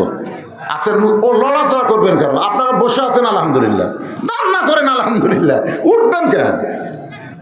ওটা কি খুবই ভালো? আপনি যে উঠে যাচ্ছেন, আপনি যে বাড়ি যাওয়া পারবেন তার কোনো গ্যারান্টি আছে? হয়তো রাস্তার মধ্যেই এমন কিছু হবে যে বাড়িতে যাওয়া লাগতেছে না, হাসপাতাল যাওয়া লাগতেছে। জোরে কোন কথা ঠিক? এই জন্য আসেন মহব্বত করে এই নবীর ঘরে, আল্লাহর ঘরে এবং ইসলাম সব মাহফিলের জন্য উন্নয়ন কল্পে আল্লাহর কোন বান্দা পারবেন সর্বপ্রথম আমি দোয়া করে দিব।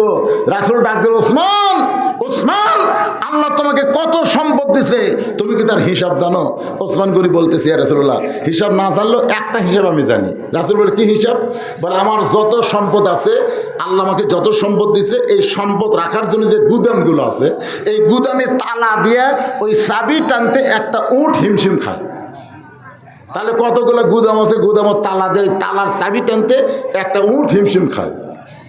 রাসূল বলে, ওসমান, আল্লাহ তোমাকে এত সম্পদ দিছে, এই সম্পদ যদি আল্লাহ তোমার কাছে ফেরত চাই, তুমি দিবা?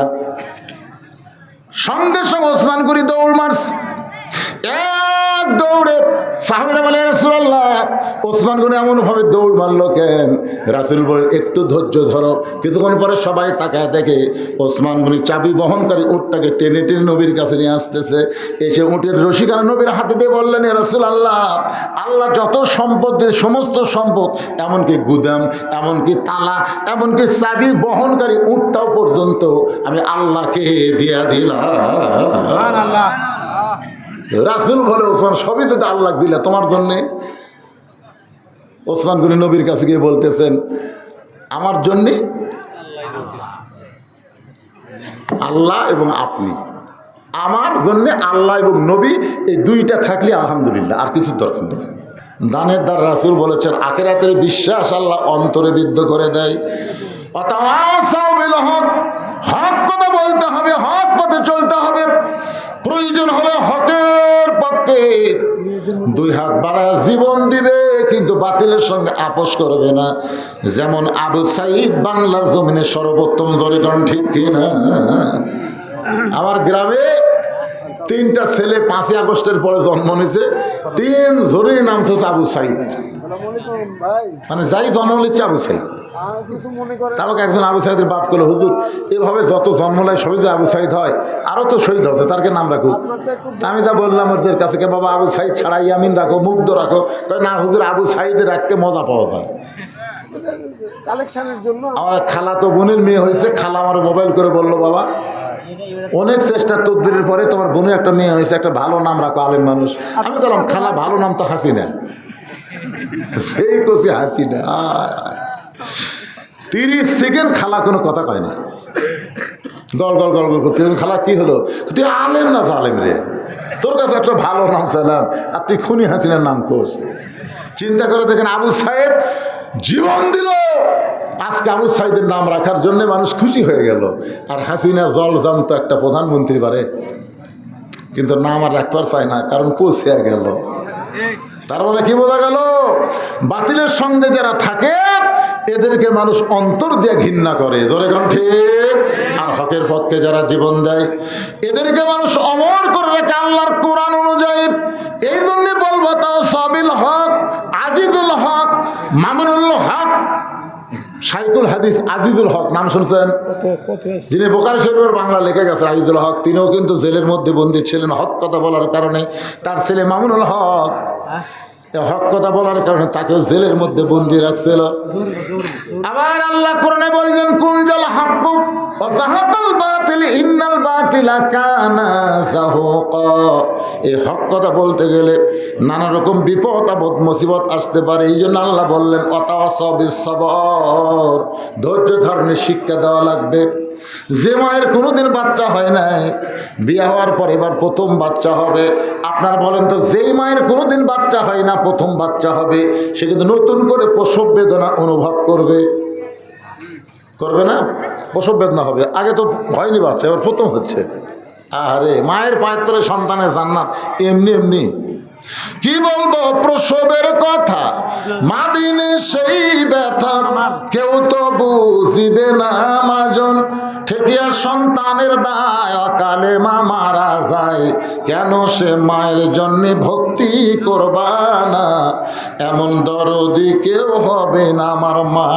এখন প্রসব ব্যথা শুরু হয়ে গেছে। যে কথা বলতেছিলাম, মায়ের প্রসব বেদনা শুরু হয়েছে, কোনোদিনও পাইনি, এবার প্রথম। কলিজার মধ্যে যখন টান ধরেছে, সঙ্গে সঙ্গে মা চিল্লায় বলতেছে মরে যাবো, বিষ খাবো, গলার দড়ি দিব, এ জীবন আর আমি রাখবো না। দাদি রানী মুসকি মুসকি হেসে ঘরের মধ্যে নিয়ে যায়।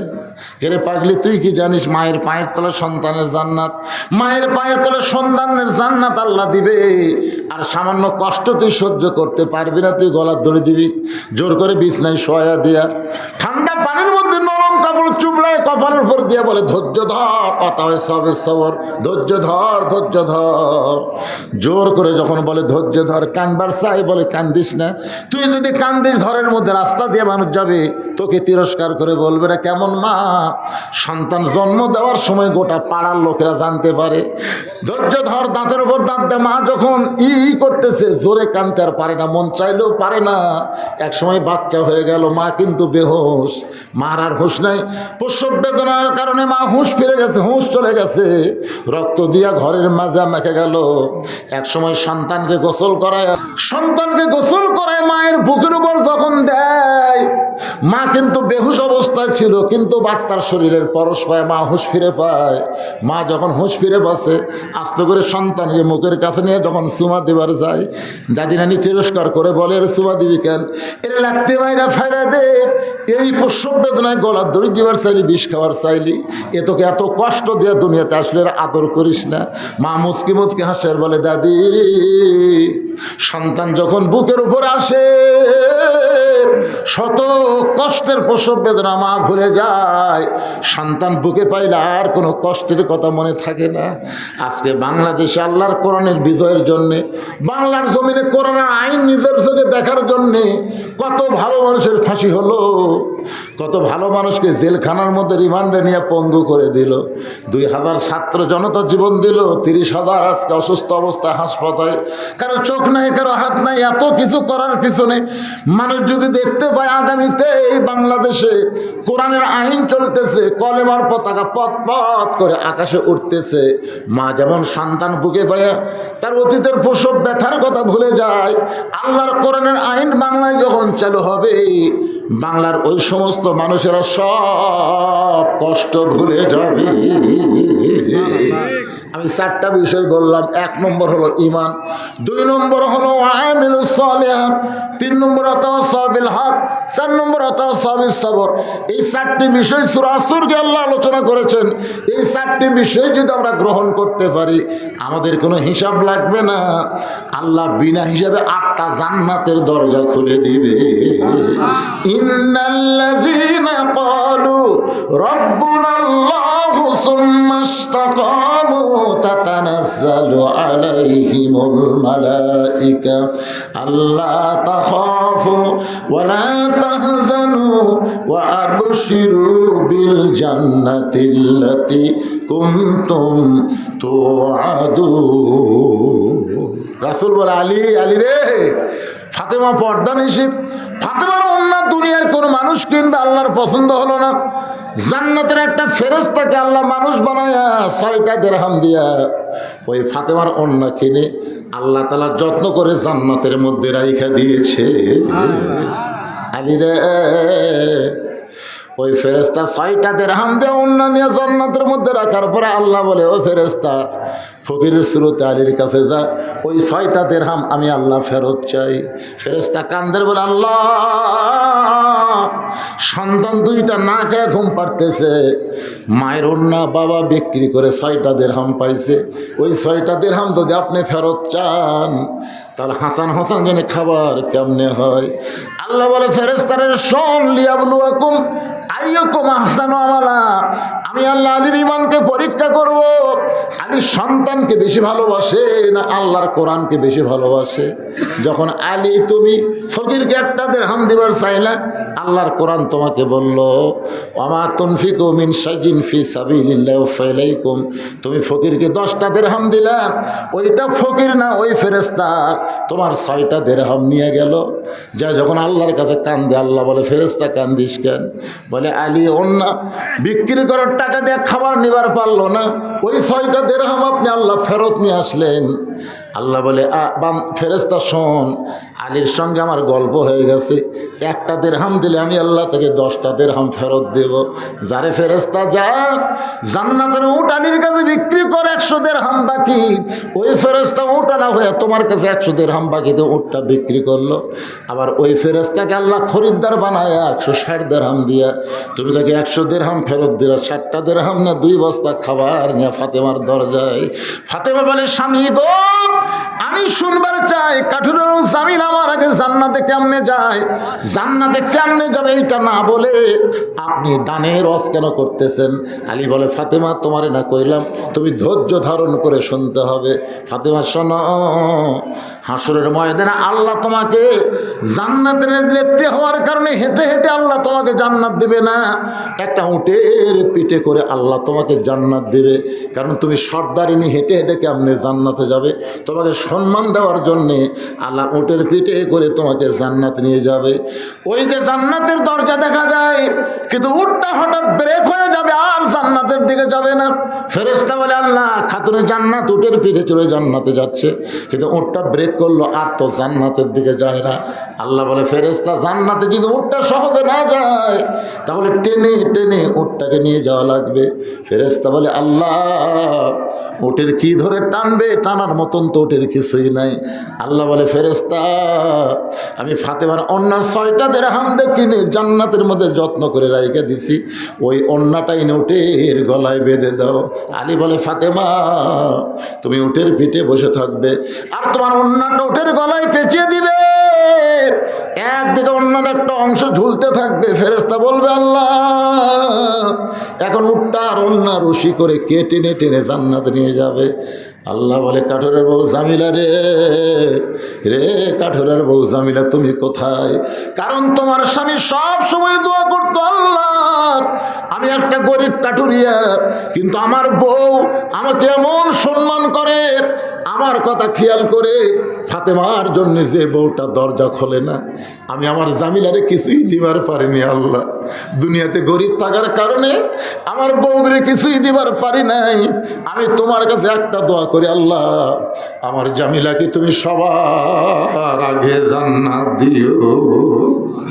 আলী বলে, ফাতেমা রে, স্বামীর দোয়া বইয়ের জন্য আল্লাহ কবুল করে, কাঠুরার চোখের পানি আল্লাহ ব্যথা দেয়নি। এই জন্য বলবে, জামিলা রে, ওটের ওই অন্যটা রশির মতন টেনে টেনে ফাতেমাকে জান্নাতে নিয়ে যাও। জামিলাও জানবে না যে আমি জান্নাতে যাচ্ছি, ফাতেমা তুমি জানবে আমি নেত্রী হয়ে জান্নাতের মধ্যে ঢুকতেছি। জামিলা তোমার চাকরানি হইয়া তোমার উটটাকে টেনে টেনে জান্নাতে নিয়ে যাবে, তুমি মনে করবে আমি জান্নাতে যাচ্ছি, কিন্তু আল্লাহর কৌশল হলো উটের পিঠ থেকে ফাতেমার পা জান্নাতে পড়ার আগে ওই কাঠুরের বইয়ের জামিলার পা জান্নাতে আগে যাবে। ফাতেমা কান্দে, শুধুই কান্দে। আলী বলে, ফাতেমা রে, জামিলার উপরে আর কোনো হিংসা করবা না। ফাতেমা বলে, স্বামী গো, আমি সমস্ত নারীদের জন্য দোয়া করে বলবো, রে এ নারীরা শোনো, ফাতেমার মতন যদি পর্দার মধ্যে থাকতে পারো আর জামিলার মতন যদি স্বামী ভক্ত হতে পারো, আমি ফাতেমা ওয়াদা দিলাম আল্লাহ তোমাদেরকে ফাতেমা জামিলার সঙ্গে জান্নাত দিয়ে দিবে। আমার মায়েদের জন্য বলতেছি, মা, নামাজ রোজা সব মেয়েরাই করে, কিন্তু স্বামীর কথাও মানে না, পর্দার মধ্যেও থাকতে চায় না। এই স্বামীর হুকুম মনে চলবেন, স্বামীর খেদমত করবেন, পর্দার মধ্যে থাকবেন। নামাজ রোজা যদি আপনাদের কমও হয়, এরপরও আল্লাহ ফাতেমা জামিলার সঙ্গে আপনাদেরকে জান্নাত দিয়ে দিবে। আপনারা বলেন তো, আজকে মায়েদের ওয়াজ হয়নি? এখন ওরা কি আগামী বছর আমার উপর রাগ করবে? ইনশাল্লাহ রাগ করবে না। এক সময় শুনে রাগ করছিল, এখন আর রাগ নাই। আমি বলবো, মা, স্বামীর কথা মতো চলবেন, পর্দার মধ্যে থাকবেন। আর পুরুষদের আমি বলবো, বাবা, 5 ওয়াক্ত নামাজ পড়বেন। আগামী থেকে এই মাস আসতেছে, রমজানের মাস। রাসূল দোয়া করেছেন, আল্লাহুম্মা বারিক লানা ফি রজব শাবান ও বাল্লিগনা রমাদান। নবী বলেছেন, আল্লাহ রমজান পর্যন্ত আমার হায়াত বাড়ায় দাও। দেখছেন রমজানের মধ্যে কি এমন মাহাত্ম্য আছে? নবী পর্যন্ত রমজান পর্যন্ত হায়াত চাইছে, আর আমাদের সেই রমজান এসে গেছে। আল্লাহ আমাদের প্রতি অবশ্যই খুশি আছে, জোরেগান ঠিক কিনা? কিন্তু খুশি থাকবে কখন? রোজার নিয়ম কানুন মেনে আমরা রোজা রাখবো যখন। আল্লাহ সবাইকে 5 ওয়াক্ত নামাজি রমজান মাসে রোজা রাখার তৌফিক দান করুক। সকলে বলি আল্লাহুম্মা আমিন। জি, কোরআনের মাস, আমি যেটা বলতেছিলাম, সৌদি আরবে কোরআন নাজিলের মাস হিসেবে দাম কমে যায়। আমরা সেই কোরআনের মাসে এই গ্রামের যাত্রার করে সবাইকে আমি বলবো, বয়সের দিক দিয়ে কোনো শরম নেই, আপনি শরম করার দরকার নেই। কারণ আপনারা জানেন আবু বকর রাদিয়াল্লাহু ইসলাম গ্রহণ কখন করছে, ওসমান রাদিয়াল্লাহু কখন করছে, উমর কখন করছে। তো ইসলাম গ্রহণ করার পর থেকেই তো কোরআন শুরু হয়ে গেছে। আপনারাও সেই জন্য বয়সে খেয়াল না, আপনি আলিফ বা তাসা শুরু করে দেন। এই পড়া শুরু করার কারণে আল্লাহ কোরআন পড়ার একটা হাকিকত আপনাকে দান করবে। জোরে করো আমিন। সবাই রোজা রাখবেন আর রমজান মাসে কাজ কাম কম কোরআন সব শিখবেন ইনশাআল্লাহ। জালাল জামাই $1 1000 টাকা নগদ। জালাল এই গ্রামের জামাই, তাই না? $1 বাড়ি 1000 টাকা দান করছে। আল্লাহ তার দানকে কবুল করেন, অন্তত জামাইয়ের সম্মান তুলো আর কি।